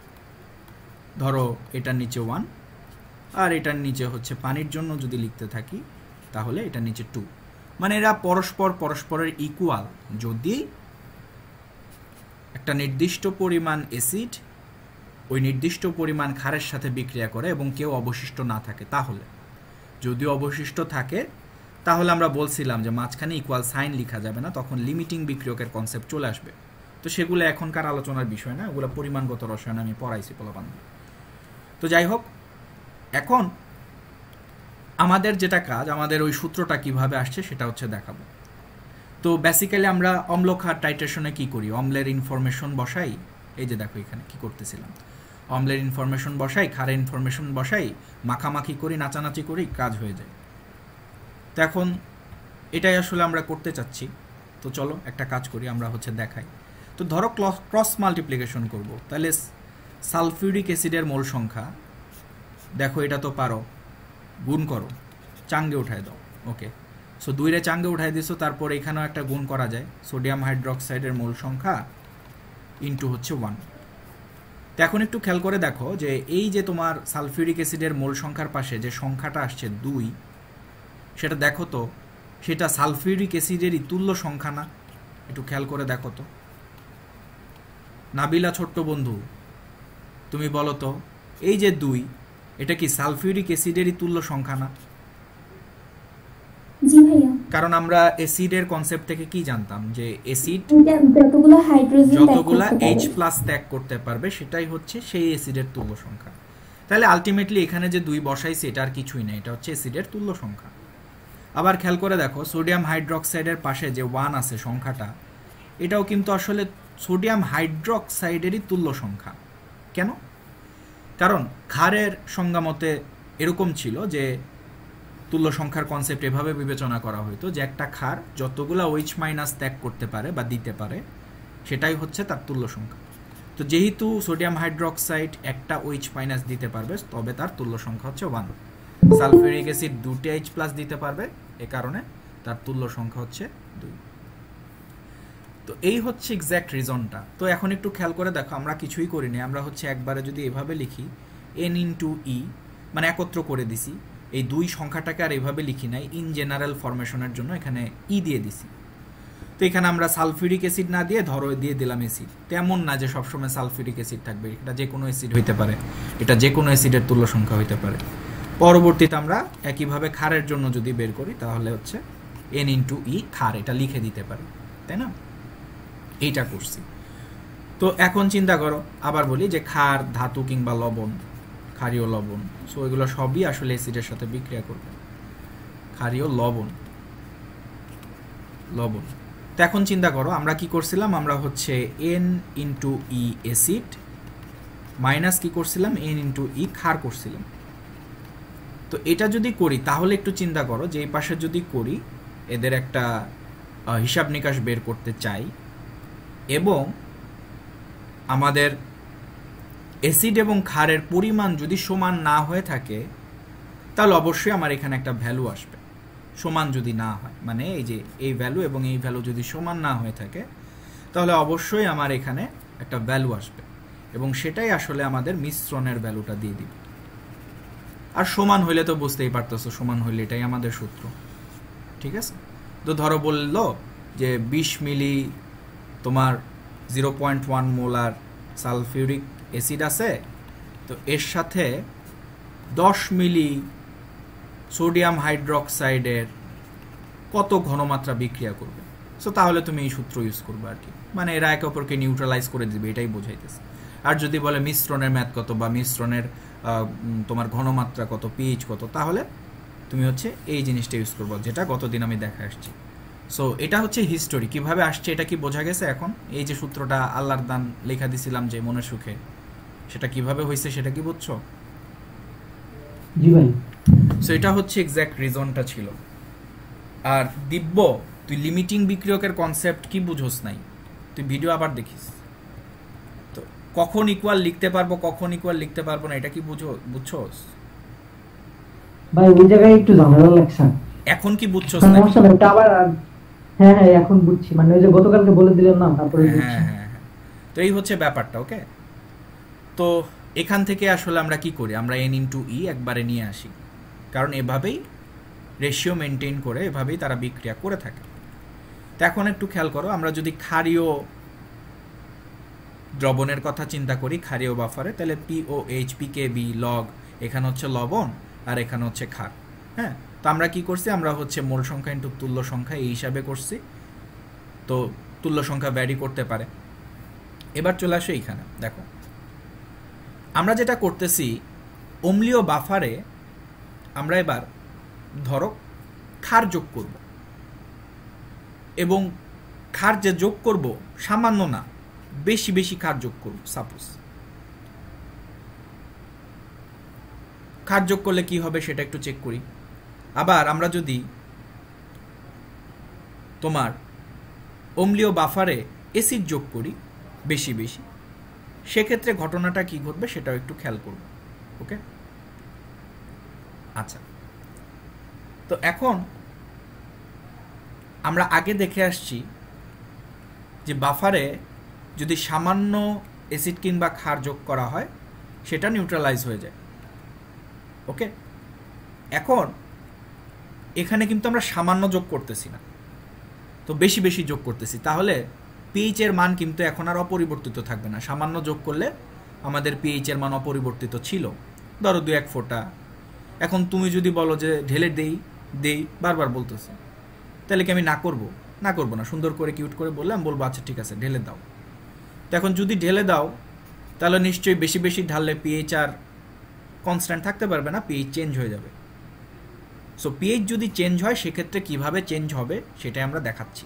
ওকে, আগেই বলি, এখন আমি যা পড়াবো এরপর থেকে এগুলা কিন্তু পরীক্ষায় ওইভাবে ইন্টার লেভেলে আসে না, আসে খুব কম, রেয়ার। মেইনলি তোমার এই দুইটা সূত্র জানলেই ইন্টার খুব আরামসে পার হয়ে যায়। তো যাই হোক, এখানে দেখো আমার আসলে ইন্টার পড়ানোর উদ্দেশ্য না, আমি সবই পড়াই। তো এখানে দেখো ক্ষার যোগ, তো তুমি কি করতেছো সেটাকে খেয়াল রাখো। তুমি অম্লীয় বাফারে ক্ষার যোগ করতেছো। সো তোমার একটা জিনিস মাথায় মনে রাখতে হবে, তোমার অম্লীয় বাফারের যত ফরমেশন ছিল, যে ফরমেশনটা ছিল সেই ফরমেশনটা কনস্ট্যান্ট থাকবে, কারণ তুমি অম্লীয় বাফারে যোগ করতেছো। তো অম্লীয় বাফারে যদি তুমি কিছু যোগ করো তাহলে অম্লীয় বাফারের এই পর্যন্ত দেখো জিনিসগুলো সেম, মানে অম্লীয় বাফারের জন্য নর্মাল তুমি যে সূত্রটা ইউজ করতা, হ্যাঁ, উপরে দেখো লবণ আছে আর নিচে হচ্ছে অম্ল আছে। তো একটা কথা একটু বলে দেই, যে যার নামে বাফার সেই জিনিসটা হচ্ছে নিচে থাকবে সবসময়, ঠিক এই জায়গাটায় থাকবে। সো অম্লীয় বাফার যেহেতু, অম্লটা ঠিক এই জায়গায় নিচে থাকবে। ওকে, এখন একটু চিন্তা করো, আমি এখানে তোমাকে আগে সূত্রটা মুখস্থ করা শিখাচ্ছি, তারপরে আমি কেন বিয়োগ দিলাম কেন যোগ করলাম সেগুলো সংক্ষেপে বর্ণনা করব, প্যারা খাও না, আগে শিখো। তো এখন দেখো, তুমি যখন ক্ষার যোগ করবা অম্লীয় বাফারে তো নিচের দিকে একটু তাকাও তো, তুমি যখন ক্ষার যোগ করতেছো, মাইন্ড ইট, ক্ষার যোগ করতেছো, অম্লক এসে কি করবে? অম্লক এসে খেয়ে দিবে না, লুলা করে ফেলার চেষ্টা করবে না, এটা কি বুঝো? হ্যাঁ, মানে ক্ষার তো আসলে অম্লের বিরোধী, অম্লকে খেয়ে দিবে, মেরে দিবে। হ্যাঁ, তাহলে চিন্তা করো, এখানে তোমার অ্যাসিড ছিল, তো ক্ষার যেটা যোগ করছো সেই ক্ষার কিন্তু আসলে তোমার অম্লকে খেয়ে ফেলবে। আর খাবে কেমনে? মাইনাস করলেই তো খাবে, দুর্বল করে ফেলবে, লুলা করে ফেলবে, রাইট? তাহলে যে ক্ষারটা তুমি যোগ করতেছো সেই ক্ষারের যে ইনফরমেশনটা আছে সেই ইনফরমেশনটা সবসময় এই অ্যাসিড থেকে মাইনাস যাবে। কেন যাবে? বুঝতেই পারতেছো যে অ্যাসিডকে মেরে দিবে, খেয়ে দিবে। আর নিচে যে কাজটা করবা তার ঠিক বিপরীত কাজটা হচ্ছে উপরে করবা। লবণের সাথে ওই ক্ষারটা হচ্ছে যোগ দিয়ে দিবা। কেন দিবা পরে বলবো, আগে শিখো। লবণের সাথে ওই ক্ষারটা যোগ করে দিবা। নিচে মনে করো খেয়ে দিচ্ছে অ্যাসিডকে, আর লবণের সাথে হচ্ছে তোমার বেস গিয়ে যুক্ত হয়ে গেছে। তো নিচে যেটা মাইনাস করবা তার বিপরীত কাজটা উপরে করবা, এবং এই কাজটা করার পরে তুমি হচ্ছে ক্যালকুলেশন করবা। ক্যালকুলেশন করার পরে যা আসবে সেটাই অ্যান্সার। ক্লিয়ার? কি বললাম? জি ভাই। আচ্ছা, তো এবার দেখো, এবার তুমি আমাকে বলবা, দেখো এবার আমরা কি করতেছি? অ্যাসিড যোগ করতেছি। তাহলে দেখো, তোমার অম্লীয় বাফার অ্যাসিড যোগ করতেছো, মানে এই পোর্শনটা হচ্ছে একদম সেম। ওকে, এবার চিন্তা করো, তুমি যখন অ্যাসিড যোগ করবা কোথায়? অম্লীয় বাফারে, তাহলে অ্যাসিডের জন্য তো সেটা ভালো, মজা লাগে, দিতে চায়, তাই না? তাহলে অ্যাসিড আসলে কি এই অ্যাসিডের জায়গাটায় কন্ট্রিবিউট করবে। তাহলে বলো কি হওয়া উচিত? অ্যাসিড অ্যাসিড যোগ হয়ে যাবে। ক্লিয়ার? বোঝা যায়? হ্যাঁ, কারণ ক্ষার খেয়ে দিছিল, অ্যাসিড তো ভালো, সে হচ্ছে আনন্দ দিবে, ফুর্তি দিবে, তো এখানে যোগ হয়ে গেছে। আর নিচে যেটা করবা, উপরে কি করবা বলো, তোমরাই বলো। উপরে কি করবা? মাইনাস দিব। হ্যাঁ, মাইনাস দিবা। নিচে প্লাস, উপরে মাইনাস, মানে উল্টাটা করবা। শেষ, কাহিনী শেষ। তাহলে অম্লীয় বাফারে এই সমস্ত কাজকর্ম করলে এই জিনিসগুলো হয়। এবার আমারে বলো, ধরো ক্ষারীয় বাফার নিয়ে কাজ করতেছি, সো POH, PKB আর সমস্ত কিছু আছে ক্ষারীয় বাফারের মতো, এই পর্যন্ত হুবহু সেম। এই যে এটার জন্য। ওকে, তো এবার বলো, ক্ষারীয় বাফারে ক্ষার যোগ করছো, কি করতে ইচ্ছা করে? নিচে নিচে কি করতে ইচ্ছা করে আগে বলো? ক্ষার যোগ করতে। ক্ষার যোগ করতে ইচ্ছা করে। আর উপরে কি করতে ইচ্ছা করে? ভাল লাগে না তো?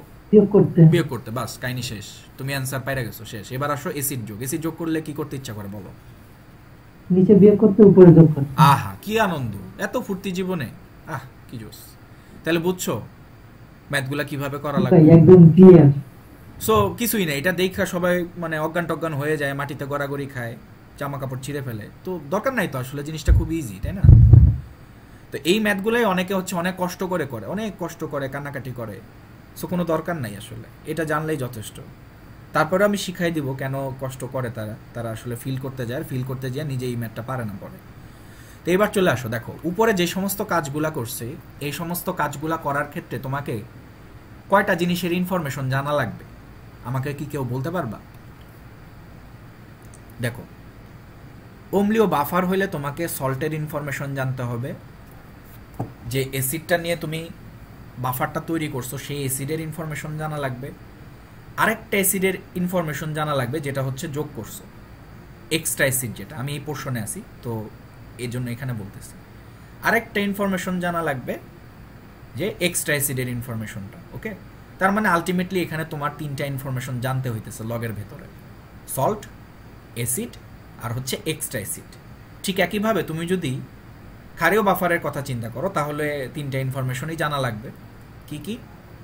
একটা হচ্ছে লবণ, একটা হচ্ছে ক্ষার, আর একটা হচ্ছে যদি ক্ষারীয় বাফারে এক্সট্রা অ্যাসিড যোগ করো তাহলে এক্সট্রা অ্যাসিড, আর যদি ক্ষার যোগ করো তাহলে এক্সট্রা ক্ষার। বুঝতে পারছো? মানে আলটিমেটলি তোমাকে তিনটা ইনফরমেশন জানা লাগবে। ঠিক আছে, তো এই তিনটা ইনফরমেশন দিয়ে যদি ম্যাথটা দেওয়া থাকে তাহলে তুমি এই সূত্রগুলো সুন্দর মতো অ্যাপ্লাই করে দিছো, প্যারা নাই।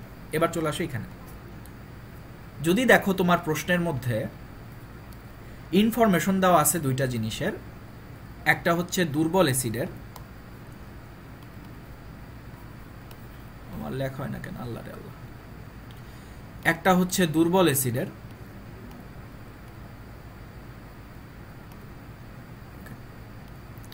একটা হচ্ছে দুর্বল অ্যাসিডের, আরেকটা হচ্ছে সবল ক্ষারের। এখানে লেখা হইতেছে না যদিও, আমি একটু অন্য কিছু দিয়ে দেখাই। এই যে এখান দিয়ে দেখো। সো একটা হচ্ছে দুর্বল অ্যাসিডের, আরেকটা হচ্ছে সবল ক্ষারের। তাহলে দেখো এবার কি করবো, দেখো দুর্বল অ্যাসিড, যে দুর্বল থাকবে সে ডিফাইন করে দিবে তুমি পিএইচ এর সূত্র অ্যাপ্লাই করবা নাকি পিওএইচ এর সূত্র অ্যাপ্লাই করবা। সো দুর্বল অ্যাসিড দেখেই বোঝা যাইতেছে দুর্বল অ্যাসিড দিয়ে সবসময় তোমার কি হয়, অম্লীয় বাফার হয়, তাই তুমি পিএইচ এর সূত্র অ্যাপ্লাই করছো সুন্দর মতো। ওকে, তো পিএইচ এর সূত্র অ্যাপ্লাই করার পরে তুমি যেটা করছো পিকে প্লাস লগ, এখানে একটা জিনিস খেয়াল করো, এই অ্যাসিড তোমার আগের মতোই আছে। আগে যে তুমি অ্যাসিডটা নিচে নিতা না, যেহেতু অম্লীয় বাফারের মতো দেখা যাচ্ছে, সো অ্যাসিডটা আগের মতোই আছে।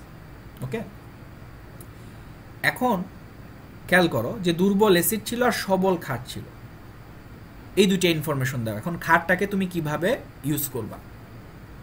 ক্ষারটাকে তুমি এভাবে ইউজ করতে পারো, দাঁড়াও 1 মিনিট, আমার লেখা কেন হচ্ছে না।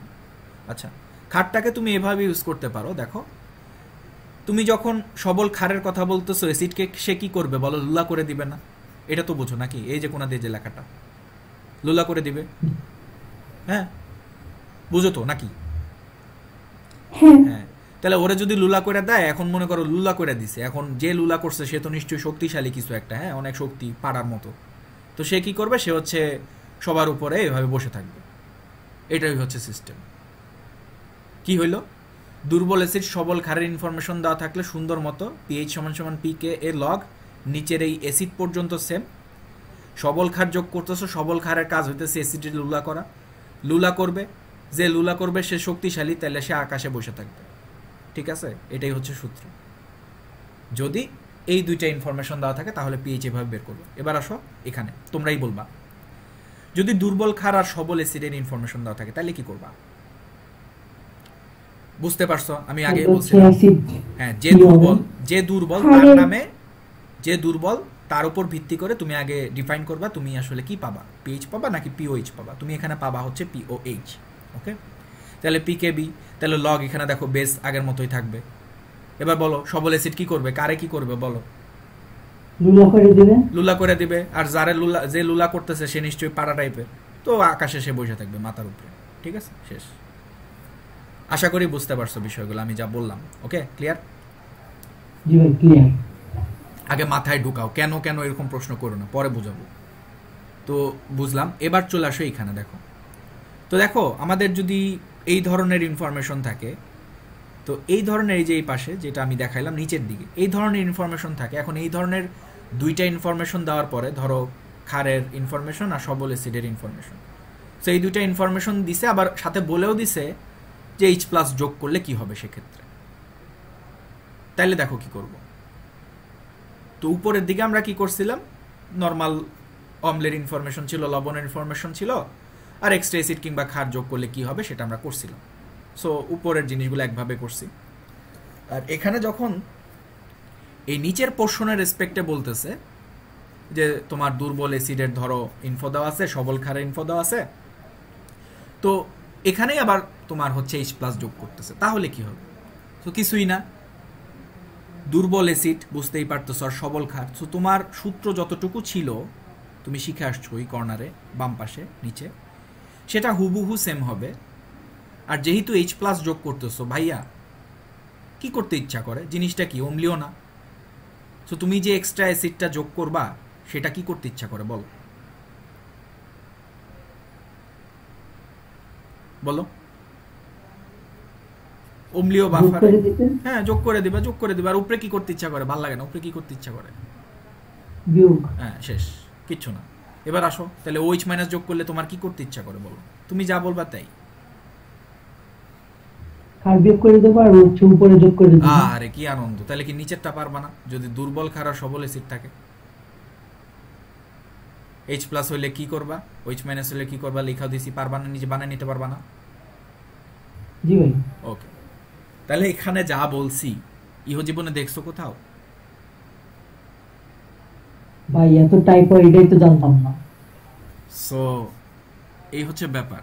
সো ঘুরে ঘুরে তোমরা ক্লাস করতেছো, অনেক পরিশ্রম করতেছো, তো আমার সাথে একটু এই চ্যাপ্টারটা থাকো, তাইলেই তোমরা বুঝতে পারবে আসলে জীবনে কি আছে। ওকে, তো এখন তোমাদের যাদের মনে অনেক কষ্ট যে ভাইয়া খালি যোগ বিয়োগ শিখাইলেন, ফিল করতে তো পারলাম না, তো যারা অতি ফিল করতে চাও তাদের আমি হচ্ছে একটা কাজ করব, তাদের হচ্ছে একটা জায়গা হচ্ছে ফিল করাবো। সো এই জায়গাটা যদি ফিল করতে পারো তাহলে অটোমেটিক এই পাশেরগুলোও ফিল করতে পারবো। আর এই জায়গাগুলো ফিল করার দায়িত্ব তোমার, বুঝে নিবা, নিজেই বুঝতে পারবা, একটু চিন্তা করলেই বুঝতে পারবো। সো এত ফিল তো করাইতে পারবো না, এখানে অনেক কিছু আছে।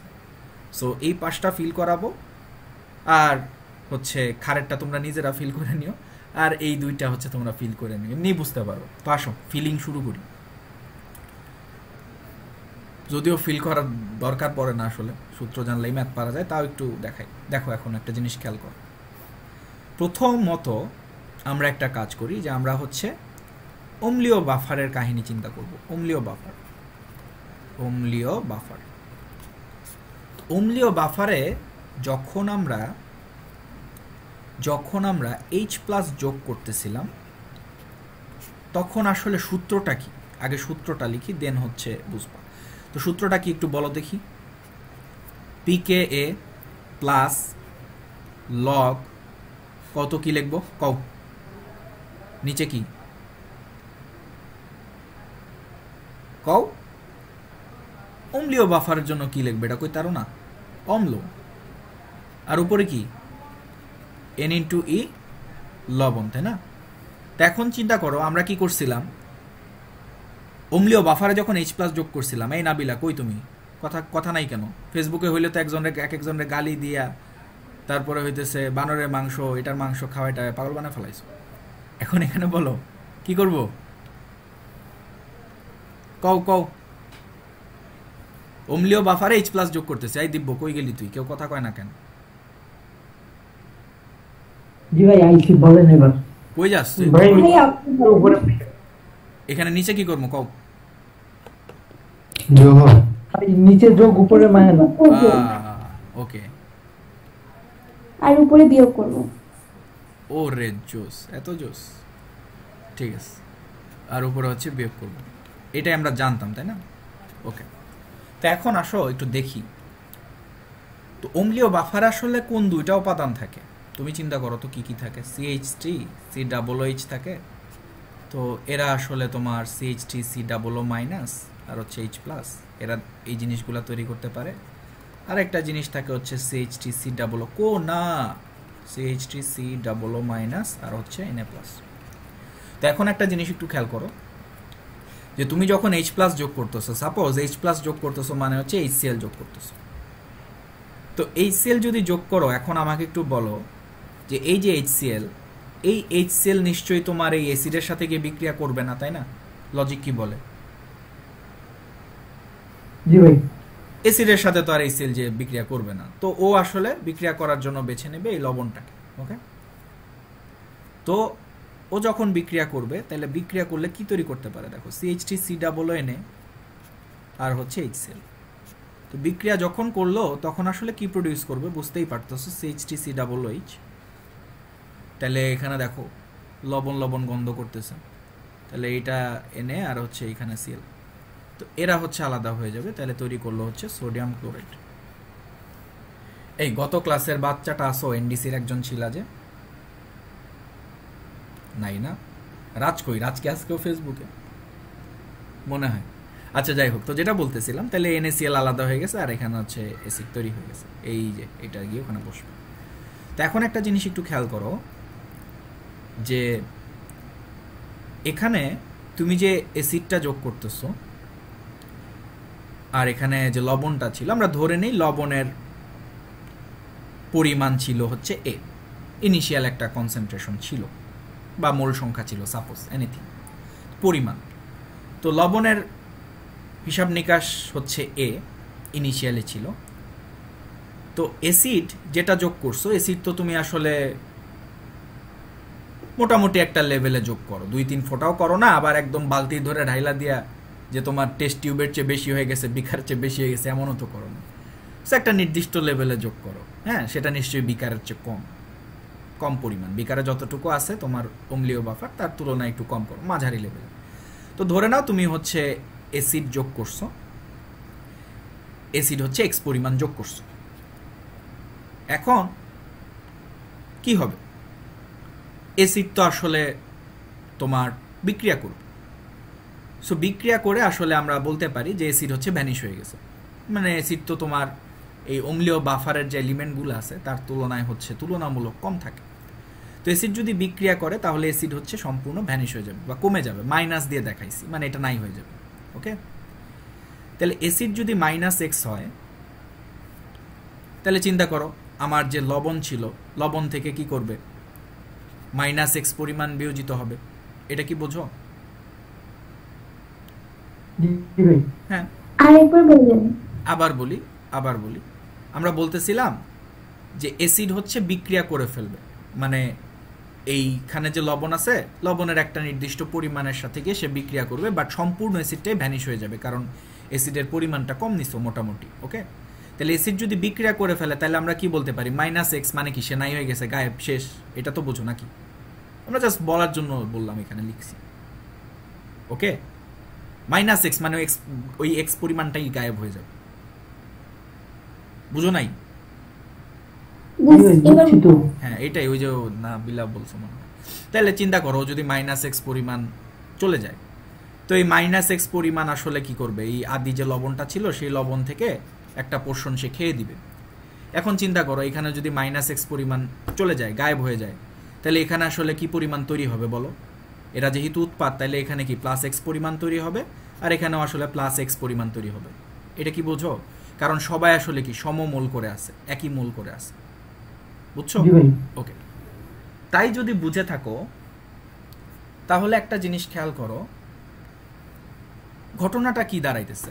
আমাদের যে বেসিক সূত্রটা ছিল, সেই বেসিক সূত্রটা ছিল এরকম: pH = pKa প্লাস লগ, উপরে লিখতাম হচ্ছে লবণ আর নিচে লিখতাম হচ্ছে অম্ল। এটা হচ্ছে একদম বেসিক সূত্রটা ছিল। এখন একটু খেয়াল করে দেখো, আমি যদি অম্লের কথা চিন্তা করি, মানে অম্লের পরিমাণ ইনপুট দিতে চাই, তাহলে একটু ভাবো তো কি হইতে পারে। দেখো আমি কিন্তু একটু ডিপে গেছি। এই যে পরিমাণটা এক্স, এই যে এক্স পরিমাণটা, এইটা বেসিক্যালি আসছে কোথা থেকে বলো তো? HCl এর ওই এক্সটাই না এটা। মানে তুমি যদি একদম সাংখ্যিক মানের কথা চিন্তা করো, ধরো HCl তুমি নিছিলা 10, তাহলে 10 পরিমাণ গায়েব হয়ে গেছে, বিক্রিয়া করে ফেলছে, তাহলে এখানে তৈরি হয়েছে 10। তাহলে আমাকে কি কেউ বলতে পারবে এই যে 10, এই 10 আসলে কি? মেইনলি হচ্ছে HCl এর অ্যামাউন্টটা। জি ভাই।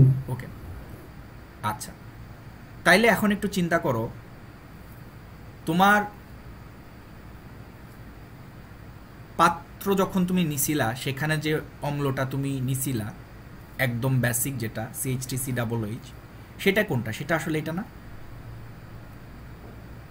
বুঝো তো? আচ্ছা, আর এই যে অ্যাসিডটা, সেই অ্যাসিডটা আসলে কোনটা? এই 10টা না? বলতে পারো? বলতে কি পারো? আচ্ছা দেখো, তাহলে নিচে যে আমরা অম্ল দেই, এই অম্ল বলতে আসলে আমরা কি কি দেই জানো? আমরা দেই হচ্ছে ওই যে CH3COOH আছে না, ওইটা যেটা আগে ছিল। এই নিচের অম্ল তখন কি মিন করে সেটাই বলতেছি। এই অম্ল কিন্তু এই যে পুরাটা মিন করে, তখন পুরাটা, ওই পুরাটার জিনিসই কিন্তু এখানে আমরা ইনপুট দিছি। দেখো এটা কি মিন করে? আগের যেটা ছিল সেটা মিন করে। আর হইতেছে আমরা দেখতেছি যে আরেকটু কিছু অম্ল তৈরি হয়, সেটা হচ্ছে এই যে 10। তুমি যদি HCl এর কথা বলো তাইলেও এটা 10, আবার যদি তুমি এই CH3COOH এর কথা বলো যেটা আসলে তৈরি হইতেছে, সেটাও কিন্তু আসলে 10, কারণ সমমোল করে আছে। সো আমরা যেটা করি, আমরা হচ্ছে এখানে ওই এক্সট্রা অ্যাসিডের অ্যামাউন্টটাই বলে দিই, এই যে 10, এটাই এখানে বসাই দিই। ঠিক আছে? তার মানে অম্ল বলতে আমরা আসলে যতটুকু অম্ল আছে, আগে ছিল, সেটা যেমন আছে, পাশাপাশি দেখো আমরা তো আসলে এখানে কি করি, নিচে হচ্ছে আমরা টোটাল যতটুকু প্রেজেন্ট আছে দ্রবণে সেটা বলি থাকি, তাই না? এখন প্রেজেন্ট আছে আসলে কতটুকু? এটা কি আর প্রেজেন্ট থাকে বলো? HCl তো আর প্রেজেন্ট থাকে না। প্রেজেন্ট থাকে আসলে কে? CH3COOH প্রেজেন্ট থাকে না? তো ওই CH3COOH এর ভ্যালুও কিন্তু আসলে 10। তো আমরা আসলে কি করি? আমরা আসলে ওই CH3COOH এর ভ্যালুটাই ইনপুট দেই, 10টাই ইনপুট দেই, বাট ওইটা অ্যাকচুয়ালি তো আমরা জানি না আসছে কোথা থেকে, HCl থেকে। তাই আমরা HCl বলে থাকি যে এক্সট্রা অ্যাসিড আমরা হচ্ছে এখানে যোগ করি। বাট ওই এক্সট্রা অ্যাসিড তো আসলে এক্সিস্ট করে না, সে তো আসলে CH3COOH তৈরি করে। আর এক্সট্রা যতটুকু অ্যাসিড আমরা অ্যাড করতেছি সেটাই তো আসলে তৈরি হয়। সো আলটিমেটলি আমরা এখানে আসলে টোটাল এক্সিস্টিং পদার্থের কথা যদি বলি সেটা হচ্ছে CH3COOH যেটা রয়ে গেছে বা আছে পাত্রে, আমরা ইনপুট দিছি সেটা, আর হচ্ছে এই যে এইটা। বাট এটাকে আসলে আমরা ওইভাবে বলি না, আমরা বলি এখানে আমরা HCl এরটা হিসাব করি, এবং HCl এরটা হিসাব করলে আলটিমেটলি ওই CH3COOHটাই পাই। বুঝছো? একই কথা। ক্লিয়ার হয়েছে বিষয়টা একটু? জি ভাই, একদম ক্লিয়ার। আচ্ছা, এবার উপরে আসো। উপরে ঘটনাটা কি হইতেছে সেটা একটু দেখি। দেখো, উপরে আমরা করছিলাম কি, ওই যে লবণটা আছে না, লবণ থেকে একটা অম্ল বাদ দিতেছিলাম। লবণ থেকে একটা অম্ল হচ্ছে বাদ দিতেছিলাম।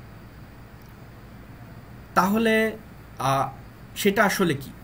সেটা আসলে কোনটা একটু ভাবো। দেখো, আমরা এখানে সম্পূর্ণ লবণটাকে বসাবো। এখানে যেমন সম্পূর্ণ অম্লের পোর্শন বসাইছি, এখানেও আসলে সম্পূর্ণ লবণের পোর্শন বসাবো। এখন একটু ভাবো যে লবণ আসলে কতটুকু এক্সিস্ট করতেছে ফাইনালি, বলতে পারবা? আগে তো ছিল A, তার মানে আমরা বলতে পারি এই যে এইটা হইতেছে A, আর অ্যাসিড হইতেছে কিছু পরিমাণ খেয়ে দিছে, খাওয়ার পরে ফাইনাল যে লবণটা এক্সিস্ট করতেছে সেটা হচ্ছে A-X। এটা কি বোঝো? জি।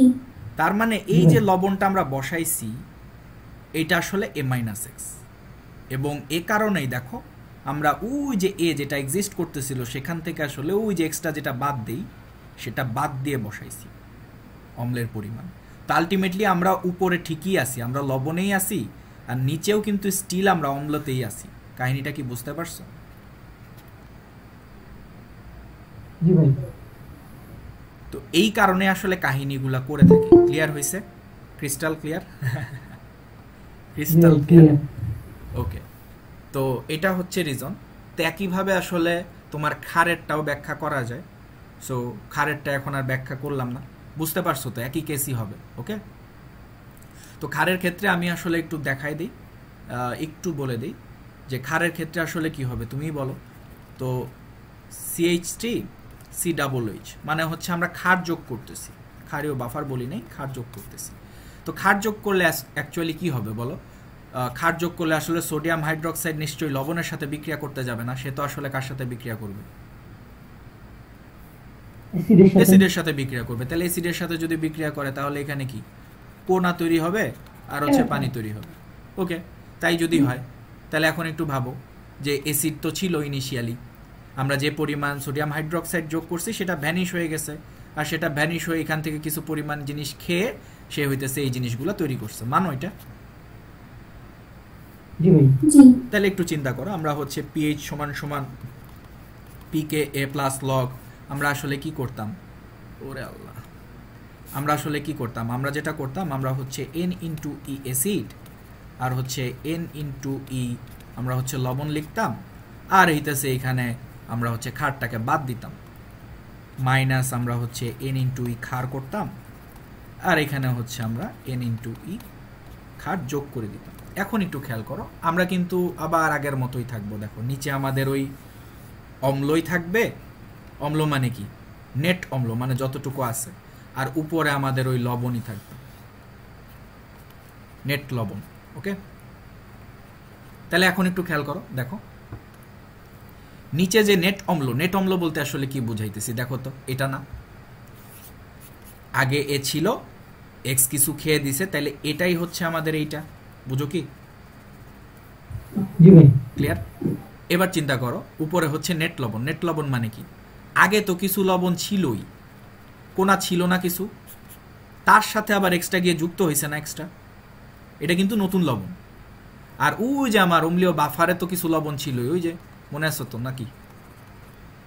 জি ভাই।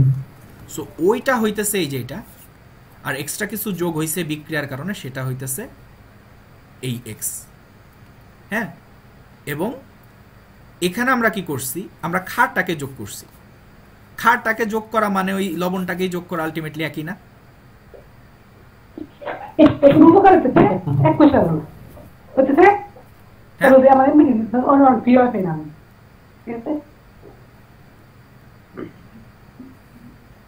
আচ্ছা ঠিক আছে, ওকে। তুই বাস্তবা কারো আচ্ছা, যে একটু মিউট করো বাবাজি, একটু মিউট করো। হ্যাঁ কে এই কে তো কে ভাই? ভাই রিমুভ করে দেন। কে? আমি তো দেখতে পারতেছি না, এখানে তো কাউরে দেখতেছি না। মিউট তোর খালি মাইক অন। চলে গেছে ভাইয়া। আচ্ছা আচ্ছা ঠিক আছে, একটু সাবধান। হ্যাঁ, আমি তো ভয় পেয়ে গেছি। আচ্ছা, তো যেটাই বলতেছিলাম, দেখো তাহলে এই যে আসলে লবণটা যোগ করতেছে, এই লবণটাই আসলে ওই ক্ষারের ইনফোটা না? বুঝো তো নাকি? জি ভাই। তো তো খাটটা একদম, একটু বেজিত হয়ে লবণ হয়েছে। হ্যাঁ হ্যাঁ হ্যাঁ, এইটাই আসলে। সো একদম ফিলিংস আসছে কি ভাই? ফিল? জি ভাই, পুরো একদম। বাকিগুলো এখন নিজেই মানিয়ে করতে হ্যাঁ, হবে। নিজেই করতে পারবা। সো এটা আসলে কোনো প্যারাই না।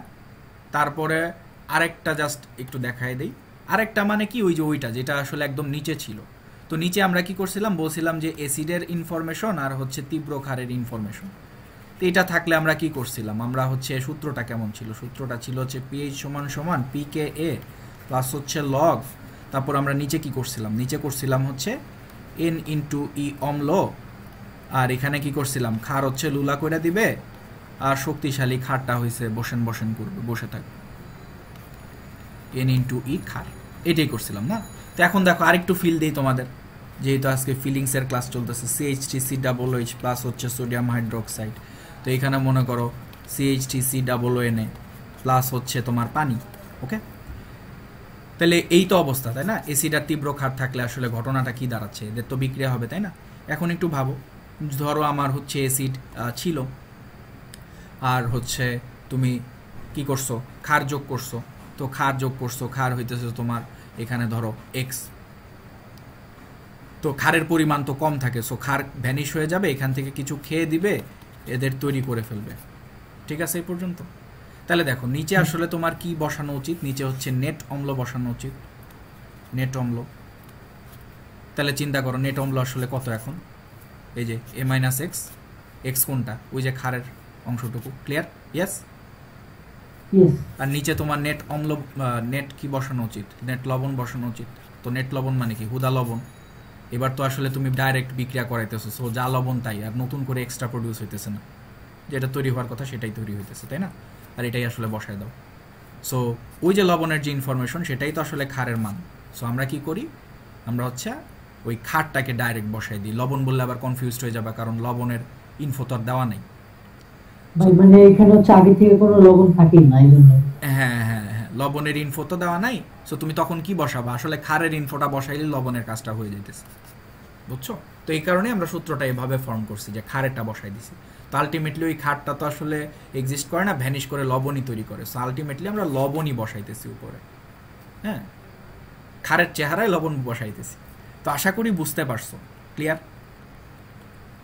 জি ভাই। ওকে, একদম হিস্টোরি ক্লিয়ার করে দিছি। এবার এখানে যে ম্যাথটা আছে, এই ম্যাথটা যে পারবে তাকে আমি হচ্ছে কিছু না কিছু দিব। এটা HW থাকবে। আমি একটু বুঝাই দিই ম্যাথটা। বোর্ডে আসছে যদিও, এবং বোর্ডে ম্যাথটা খুব ইজি করে, খুব ভুল করে করা আছে, ঠিক আছে? সো বোর্ড কোশ্চেন বুঝতেই পারতেছো, সোজা করতে হবে। সো ওরা কনসেপ্ট না বুঝে সুন্দর মতো ইজি করে অ্যান্সার মিলাই দিয়ে চলে আসছে, বাট এখানে হয় না আসলে বিষয়টা। তো আমি একটু বুঝাইতেছি। দেখো এখানে কি বলছে, এটা হচ্ছে একটা অ্যাসিড, মৃদু অ্যাসিড, তার ইনফরমেশন দেওয়া আছে। এটা হচ্ছে একটা ক্ষার, পটাশিয়াম হাইড্রোক্সাইড, মোটামুটি তীব্র ক্ষার। তার ইনফরমেশন দেওয়া আছে 15 মিলি, 0.25 মিলি। কে হইতেছে এত, মৃদু অম্লের বিয়োজন ধ্রুবক যেটা। তো এইটা দুইটারে মিশ্রিত করা হয়েছে সি পাত্রে। তো এখানে প্রশ্ন বলছে সি পাত্রের দ্রবণে সামান্য পরিমাণ HCl দ্রবণ যোগ করলে দ্রবণের pH এর মানের কোনো পরিবর্তন ঘটবে কি গাণিতিকভাবে বিশ্লেষণ করো। সো pH এর মানের পরিবর্তন হইতেও পারে আবার নাও হইতে পারে। যদি সেটা বাফার হয় তাহলে কি সামান্য পরিমাণ HCl যোগ করলে আসলে মানের পরিবর্তন হবে না, বাফার হইলে পরিবর্তন হবে না যদি বাফার হয়।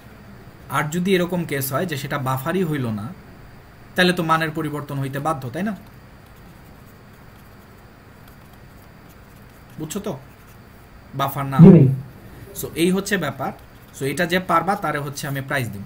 ওকে, এটা আমি করাবো না। এবার নেক্সট ম্যাথ। তো এখানে এই ম্যাথ বলছে, এখানে কি বলছে কও, এটার অ্যান্সার কও।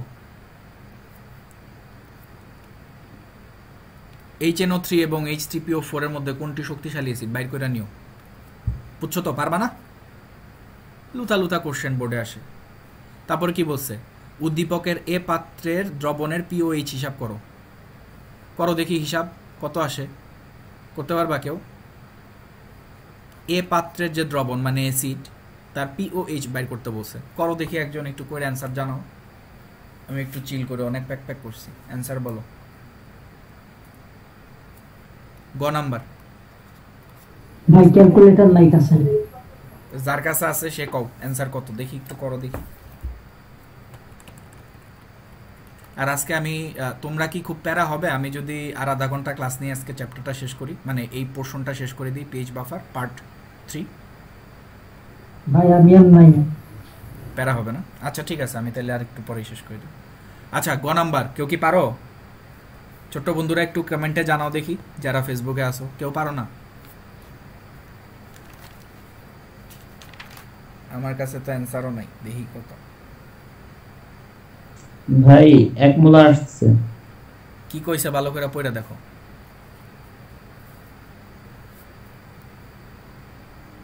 এটা কি pH বের করতে কইছে? তাহলে 14 থেকে বিয়োগ দিয়ে দেন। বিয়োগ দিয়ে দিব? আমি দেবো কেন? এটা তো দিবা তুমি। আচ্ছা তাহলে 14 মাইনাস হচ্ছে pH। তো এটা ঝাঁকাঝাঁকি, আপনার হাফ আমার। হ্যাঁ আচ্ছা ঠিক আছে, সেটা ঝাঁকাঝাঁকি করলে 13 আসে। এত পরে আসে কেন তোমার? আর একটু আগে আসতে হবে। সো এবার এখানে আসো ঘ। সো ঘতে কি বলছে, উদ্দীপকের বিপাত্রের দ্রবণে সামান্য পরিমাণ তীব্র অ্যাসিড বা তীব্র ক্ষার যোগ করলে pH এর মানের পরিবর্তন হবে কিনা বিশ্লেষণ করো। কোথায় যোগ করতে চাইছে? এইখানে। তো এখন একটা জিনিস খেয়াল করো, দেখো এখানে একটা মৃদু অ্যাসিড আছে এবং ওই অ্যাসিডের লবণ আছে। তো মৃদু অ্যাসিড থাকা এবং ওই অ্যাসিডের লবণ থাকা মানে তোমার বাফার দেওয়া আছে, যেহেতু তোমার এখানে বাফার চেকিংয়ের কোনো অপশন নাই। বাফার চেকিংয়ের অপশন কখন থাকবে? যখন একটা মৃদু অ্যাসিড অ্যান্ড তীব্র ক্ষারের ইনফরমেশন দেওয়া থাকবে, তীব্র ক্ষারের সমস্ত ইনফরমেশন দেওয়া থাকবে, যাতে করে তুমি মোল বের করতে পারো, দেন কম্পেয়ার করতে পারো। সো বাফার হবে কি হবে না সেটা চেকিং করার জন্য তোমাকে দুইটা জিনিসের ইনফো জানতে হবে, মৃদু অ্যাসিড এবং তীব্র ক্ষার। এই দুইটা জানলে হচ্ছে তুমি অম্লীয় বাফার চেকিং করতে পারবা যে অম্লীয় বাফার হবে কিনা। আর যদি এরকম থাকতো যে মৃদু ক্ষারের ইনফো জানো অ্যান্ড হচ্ছে তীব্র অ্যাসিডের ইনফো জানো, তাহলে তুমি চেকিং করতে পারতা যে সেটা ক্ষারীয় বাফার হবে কিনা। ক্ষারীয় বাফার মানে চেকিং এর জন্য তোমার ইনফো থাকতে হবে অ্যাসিড এবং ক্ষারের, সিম্পল কথা। যদি ইনফো না থাকে, অ্যাসিড আর লবণের ইনফো আছে, ইনফো নাই, কিছুই নাই, বলছে মিশানো অবস্থা, তার মানে চোখ বন্ধ করে তোমাকে ধরে নিতে হবে জিনিসটা বাফারই আছে। ক্লিয়ার? জি ভাই ক্লিয়ার। সো এখানে কোনো প্যারাই নেই। এখানে কি করবা জানো? ওই যে লাশা তেলে ডাইনে গেলে বায়ে যায়, বায়ে গেলে উইরা যায়, কি কি জানি ছিল, ওগুলো হচ্ছে তোমরা করবা।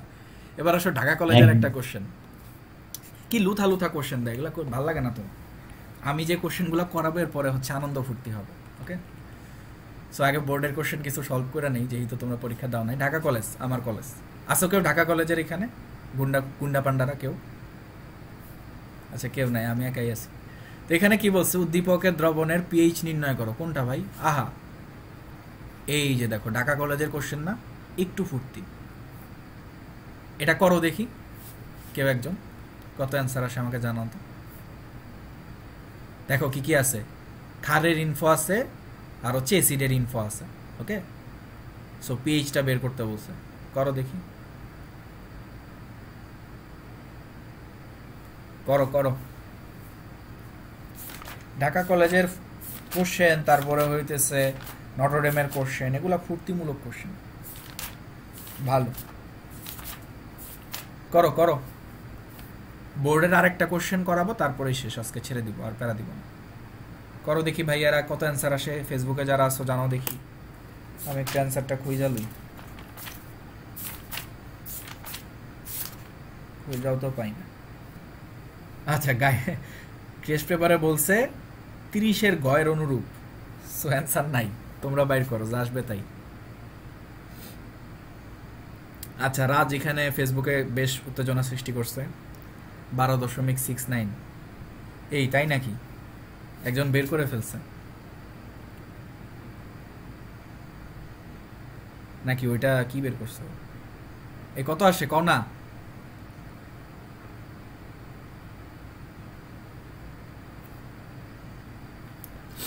দেখি তো কি অবস্থা ছোট্ট বন্ধুদের।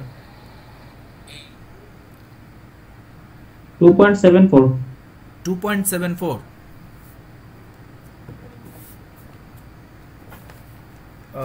আমি জানি না, আর কেউ যদি ঝামেলা টামেলা না করো তাহলে এরকমই আসবে, আমি জানি না ঠিক। তাহলে আমাদের সূত্র কি? সূত্র আগে কও, যদি সূত্র ঠিক থাকে, ঠিকঠাক বসাইতে পারো, তাইলেই এইটা ঠিক হবে। নাবিলা কই? গায়েব হয়ে গেছো নাকি? নাবিলা ঘুমোচ্ছে। কি তোমার ক্যালকুলেটর চলে না কেন? কি ক্যালকুলেটর ইউজ করো তুমি? ক্যালকুলেটর ফালায় দাও, মাথা দিয়ে করো, তুমি তো সেরা। তোর ক্যালকুলেটর স্লো নাকি রে? এটা কেউ না, পরে দেখবা যে লাইফ বয় ডিটারজেন্ট পাউডার দিয়ে সে ক্যালকুলেটর দেওয়া শুরু করছে। আচ্ছা, এটা সূত্র কই? সূত্র আগে কও আমারে দেখি। Minus log K A plus log divided by pH না পিওইচ? পিএইচ না? হ্যাঁ, minus log K A plus log, তারপর উপরে অ্যাসিড নিচে ক্ষার, এন ইনটু ই অ্যাসিড, আর নিচে হচ্ছে ক্ষার। কি কইলা? হ্যাঁ ঠিকই তো বললাম। তাই লবণ। লবণ কোত্থেকে এলো? কি কইতেছ? জানি না। কি শিখাইলাম তখন? ওই দিমু মায়ের। এখন এখানে খেয়াল করো কি দেওয়া আছে, এটা কি মৃদু অ্যাসিড আর হচ্ছে তীব্র ক্ষার। উপরে ক্ষার নিচে হচ্ছে অ্যাসিড মাইনাস। হ্যাঁ হ্যাঁ, আহারে কোন দুনিয়ায় থাকো রে বাবা। দেখো তো, এটা হওয়া উচিত না, এন ইন্টু ক্ষার মানে এন ইন্টু ই ক্ষার, আর এন ইন্টু ই অ্যাসিড মাইনাস হচ্ছে এন ইন্টু ই ক্ষার। কি কইলাম যে লুলামুলা কইরা ফেলাবে, শক্তিশালী হয়ে মাথার উপর বৈশা থাকবে। তুমি আগে দেখো না ইনফো কার দেওয়া, মৃদু অ্যাসিডের ইনফো দেওয়া আর তীব্র ক্ষারের ইনফো দেওয়া। বুঝছো কি ভাইয়া? হ্যাঁ ভাই, ও ভাই। জি ভাই।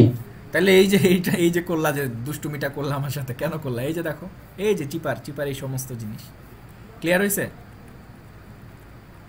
আমি শর্টকাট করতে গিয়ে লং কাট করে দিছি। হ্যাঁ, খুব ভালো হয়েছে, মারা খেয়ে গেছে হালকা করে। তো যাই হোক, এটা হচ্ছে ব্যাপার। এবং আরেকটা জিনিস, তোমাদের প্রথম যে কাজটা করা উচিত ছিল সেটা হচ্ছে বাফার চেকিং। আগেই তো এই সূত্র বানাইলেই চলবে না, আগে হচ্ছে বাফার চেকিং করতে হবে। বলো, এটা কি বাফার?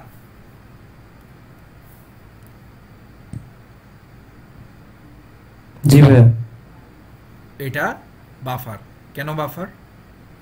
কারণ দেখো, তুমি যদি CH3COOH এর কথা চিন্তা করো, মূল সংখ্যা হিসাব করো, সহগ যেহেতু 1 হবে, সহগটা লিখলাম না। আর তুমি হচ্ছে সোডিয়াম হাইড্রোক্সাইডের মূল সংখ্যার কথা চিন্তা করো, তাহলে চিন্তা করো এখানে হচ্ছে ঘনমাত্রা এবং আয়তন দেওয়া আছে, তার মানে 0.05 ইন্টু হচ্ছে তোমার আয়তন হচ্ছে 30, আর 1000 দিয়ে ভাগ করে দিলাম যেহেতু করা উচিত। আর হচ্ছে এটা ক্যালকুলেট করো, দেখো তো কত আসে। আর এদিকে তোমার হচ্ছে 0.05 ইন্টু হচ্ছে 20 ডিভাইডেড বাই হচ্ছে 1000। বুঝতেই পারতেছো এখানে 30 আর এখানে 20, অবশ্যই এই ক্ষারটা কম আসবে। ওকে, সো ক্ষার কম আসা মানে হচ্ছে অ্যাসিড বেশি আসা, আর অ্যাসিড বেশি আসা মানেই হচ্ছে বাফার। বুঝছো? তারপরে হচ্ছে তুমি এখানে ইনপুটটা দিতা। সো এটা ক্যালকুলেশনটা কত হয় আমাকে একজন কেউ করো। এইভাবে পিডিএফ দিলে লোকে আমাকে মারবে, বলবে যে ভাই কিছু করায় দেয় না। সো প্লাস লগ কও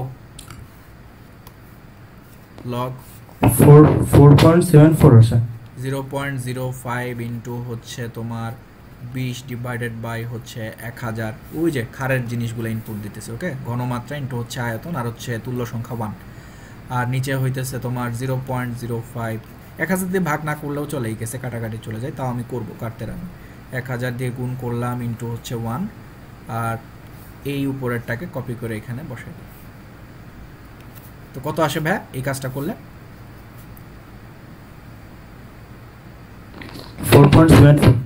4.74। ওকে, তাহলে এটাই হচ্ছে অ্যান্সার। ওকে, ক্লিয়ার? ইয়েস, ওকে, বুঝিসাও ভাইয়ে?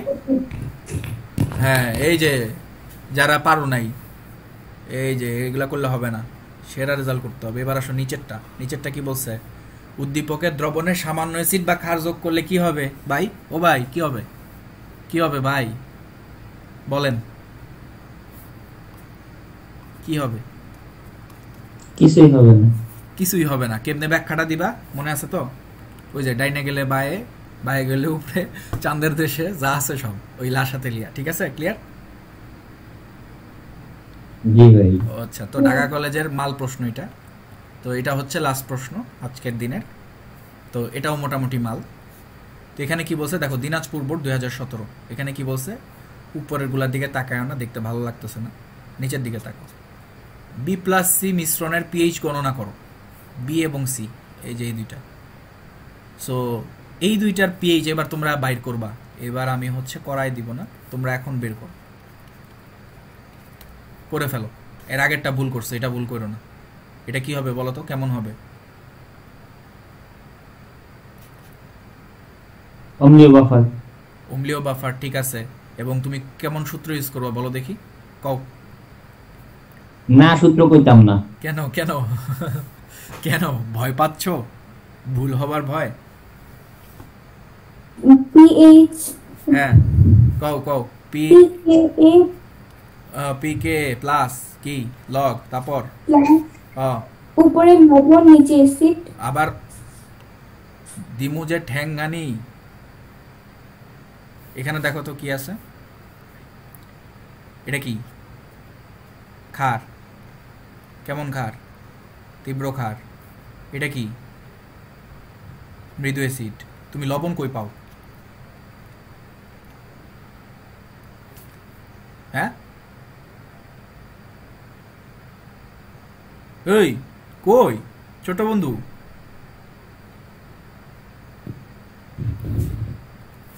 আচ্ছা, কি আর হইছে? কিছু বলবো না। কেন, তোমার হয়েছে কি? তুমি কি এটা বুঝো না? আর কথা বলবা না কেন? কথা বলবা না তুমি কি? এটা কেন বলতেছো বারবার লবণ? আমরা তো সূত্র দেখাই দিছি, উপরে লবণ বাই নিচে অম্ল। এটা তো ইন জেনারেল সবার জন্য ঠিকই আছে, বাট আমাদের সূত্র অ্যাপ্লাই করার জন্য আমরা এই যে এখানে যে ব্যাপারগুলো দেখছিলাম এগুলো অ্যাপ্লাই করব, তাই না? এই যে নিচের এই চিপার জিনিসগুলো, তোমার কি এগুলো পছন্দ হয়নি? দেখতে সুন্দর লাগে না? কই আর কথা বলবো না। আচ্ছা, কেন তুমি কি বুঝো না? আমার একটু বলো, এটা তো ক্ষার। আচ্ছা, অন্য কেউ একজন বলো তো দেখি। আরেকজন একটু শব্দ করো। অ্যাসিড মাইনাস হচ্ছে কি? ক্ষার। ঠিক আছে? জি ভাই। যখন তীব্র ক্ষার আর মৃদু অ্যাসিড থাকবে, আমি একটা কথা বলছিলাম যে এই সমস্ত কেসগুলায় তোমার এই পোর্শনটা একদম হুবহু সেম থাকবে। দেখো, লবণের কনসিডারেশন আসতেছে যখন লবণের ইনফো দেওয়া আছে। এখানে কোনো জায়গায় লবণের ইনফো আছে, তাহলে লবণ কেন আনতেছো বারবার? লবণ এত ভাল লাগে, খাও বেশি করে, ডাইলা দাও পাতিলের মধ্যে আজকে রাতের খাবারে। সো এখানে কেন, এখানে এত লবণ আনতেছো কেন? তো লবণ না এনে কি করবা? দেখো, তীব্র ক্ষার ইনফরমেশন দেওয়া আছে, আমি বলছি তীব্র ক্ষার লোলা মোলা কইরা দিবে, উপরে যা বসে থাকবে। তো এই পিএইচ এর ভ্যালু কত আসে? রাজ, ফেসবুকে যে আসো একটু জানাও কত আসে এটা ক্যালকুলেট করলে? আগের ম্যাথ, হুবহু সেম ম্যাথ। 1.8। আর কিছু নাকি? আর কিছু না। আচ্ছা, বিশ্বাস করলাম কিন্তু, নাহলে কিন্তু বাস দিব পরে। আচ্ছা ঠিক আছে, আশা করি পারছো। ঠিক আছে, হ্যাঁ ঠিক আছে, এটা হইছে, কারণ এটার আমার অ্যান্সার আছে। ক্লিয়ার হইছে তোমার? বুঝছো? হ্যাঁ বুঝতে পারছি। আর জীবনে যদি লবণ নিয়ে কাহিনী করছে, একদম খাবারের মধ্যে লবণ দিয়ে দিব। ঠিক আছে, ওকে, এবার চলে আসো এখানে।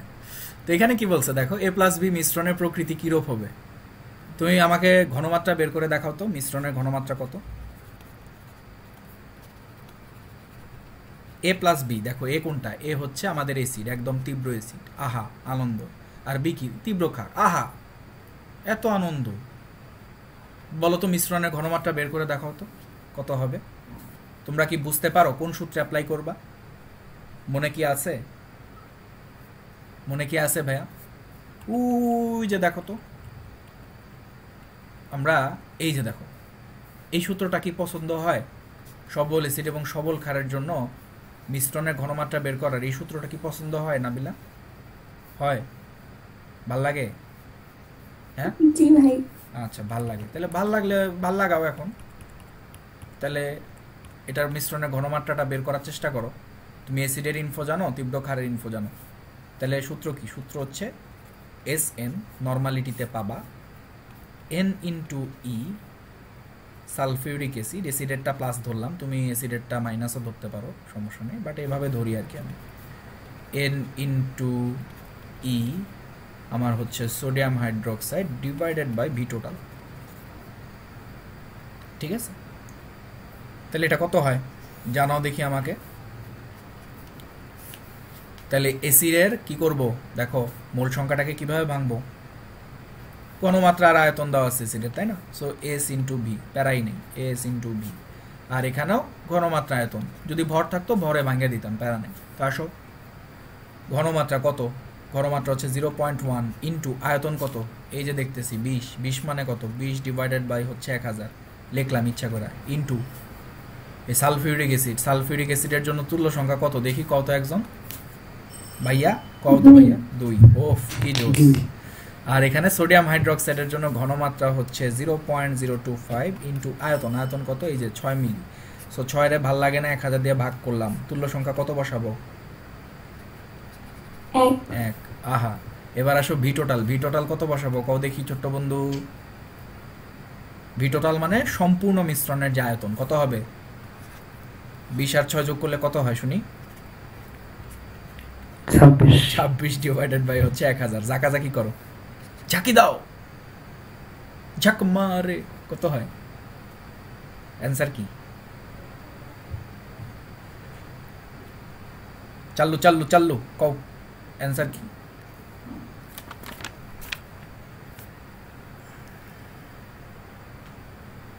আহা কি আনন্দ। 1.48 10 inverse 5। 1.48 10 ইনভার্স 5। দেখো তো সবাই তোমাদের অ্যান্সার কি আসে।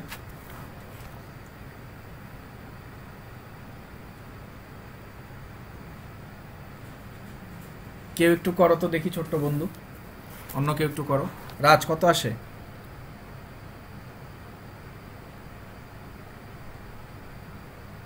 আর কেউ করবা না ভাই? একটু অ্যান্সারটা বাই করে দাও, ওরটা তো নিলাম। আর কেউ?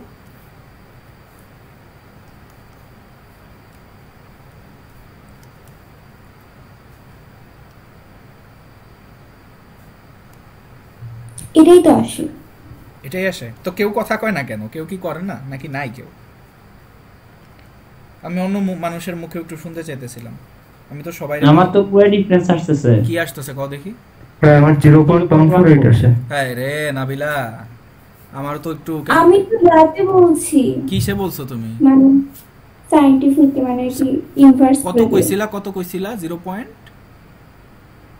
1.48। সরি ওরে আল্লাহ, আহারে বলতে ভুল করছি। তোমার আজকে পাগলে কামড় দিছিল? হ্যাঁ আমারও দিছো মনে হয়, এটাই কইতেছিলাম। তো এটা হচ্ছে কিসে আসবে? নরমালিটিতে আসবে। ওকে, তো দেখো এখন একটা জিনিস আমি তোমাদের একটু ক্লিয়ার করে দেই, যাদের মনে একটু প্রশ্ন জাগে মাঝে মধ্যে। এখন কেউ কি আমাকে বলতে পারবা যে আমি তো নরমালিটিতে পাইছি, ভালো কথা, এখন যদি আমি মোলারিটিতে যাইতে চাই কি করব বলো তো? মোলারিটিতে অ্যান্সার কত বলতে পারবা কেউ?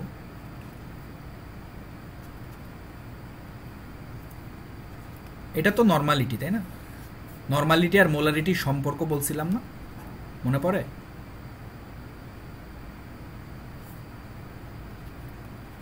ওরে ভাই পড়ালেখা কই যে গেছে? এই যে সালফিউরিক অ্যাসিডের তুল্য সংখ্যা দিয়ে ভাগ করব। তাই তো, তাই হওয়া উচিত না? তুমি হচ্ছে এস বের করবা, তাই না? তো এস সমান সমান কি হবে বলো তো? এস সমান সমান এস এন ডিভাইডেড বাই ই। ই মানে কত? 2। তার মানে এখানে 0.14 ডিভাইডেড বাই হচ্ছে 2, কারণ এসিড অবশিষ্ট রয়ে গেছে। সো তোমার এসিডের তুল্য সংখ্যা দিয়ে তুমি হচ্ছে ভাগটা দিবা। তো কত হবে ভাইয়া বলো তো? 0.074 0.74। ওকে, আচ্ছা। তো এটা তো পারলা, হ্যাঁ ঠিক আছে। তো এখন একটা কথা বলি, তুমি শুধুমাত্র মোলারিটিতে তখনই আসতে পারবা যদি এখানে শুধুমাত্র একটা অ্যাসিড থাকে। তুমি চিন্তা করো, তুমি যদি এখানে একাধিক অ্যাসিড নিতা, তাইলে ধরো হিসাব নিকাশ করলা, হিসাব নিকাশ করে একাধিক অ্যাসিড, ধরো sulphuric acid, HCl, nitric acid, তুমি যা জানো সব ঢালাঢালি শুরু করে দিল অতি অনুপ্রাণিত হয়ে, হ্যাঁ আবেগের ঠেলা। তো সব ঢালাঢালি করে তুমি ধরো পাইছো 0.14 নর্মাল। এখন আমি যদি তোমাকে বলি যে মোলারিটিতে বের করো, এই মানটাকে মোলারিটিতে বের করো, তো তুমি এখন মোলারিটিতে বের করতে পারবা? হ্যাঁ পারবা? তুমি অনেকগুলো অ্যাসিড মিশাইছো, মিশানোর পরে তুমি হচ্ছে ফাইনালি এই মানটা পাইছো, প্লাস পাইছো, তার মানে এটা অ্যাসিডিক নিশ্চয়ই, তাই না? সমস্ত অ্যাসিডের ক্ষেত্রে তুমি হচ্ছে হিসাব নিকাশ করছো। তো এখন যদি আমি তোমাকে মোলারিটিতে বানাইতে বলি, তুমি কি পারবা?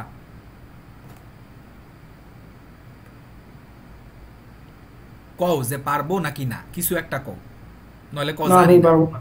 হ্যাঁ, কও যে জানি না, অথবা পারবো অথবা পারবো না। তাইলে পারবো না বলছো, কেন পারবা না জানো? কারণ হচ্ছে তুমি চিন্তা করো, তুমি সমস্ত অ্যাসিড মিশাই দিছো, মিশানোর পরে মান পাইছো। এখন তুমি সমস্ত অ্যাসিডের জন্য তুল্য সংখ্যা কত বসাবা আসলে? বুঝছো না কাহিনী কোথায় ঝামেলাটা লাগছে? জি যেমন সালফিউরিক অ্যাসিডের আনন্দ সহকারে তুমি বসাই দিতা 2, ঠিক আছে। HCl যদি অবশিষ্ট থাকতো তাহলে সুন্দর মতো বসাই দিতাম, বাট তুমি যদি মাখামাখি করো, সব ঢালো, তাহলে তো তোমার তুল্য সংখ্যা আসলে কোন স্পেসিফিক অ্যাসিডের জন্য বসাবা, বসাইতে পারবা না কিন্তু। সো সেক্ষেত্রে তোমার যে কনসেন্ট্রেশন সেটা সবসময় তুমি নর্মালিটিতেই পাবা। তো ব্যাপারটা হচ্ছে এরকম, ওকে? তো আমাদের ইন্টার লেভেলে যে সমস্ত প্রশ্ন থাকে সেখানে আসলে অ্যাসিডের সংখ্যা একটাই থাকে, ক্ষারের সংখ্যা একটাই থাকে, সো প্যারা থাকে না। আমরা যখন বড় হব, অ্যাডমিশনের জন্য প্রিপারেশন নেব, বুটেক্সের জন্য পড়ালেখা করব, তখন আসলে আমরা দেখব যে জিনিসগুলো সবসময় আমরা নর্মালিটিতেই পাইতে বাধ্য। ক্লিয়ার?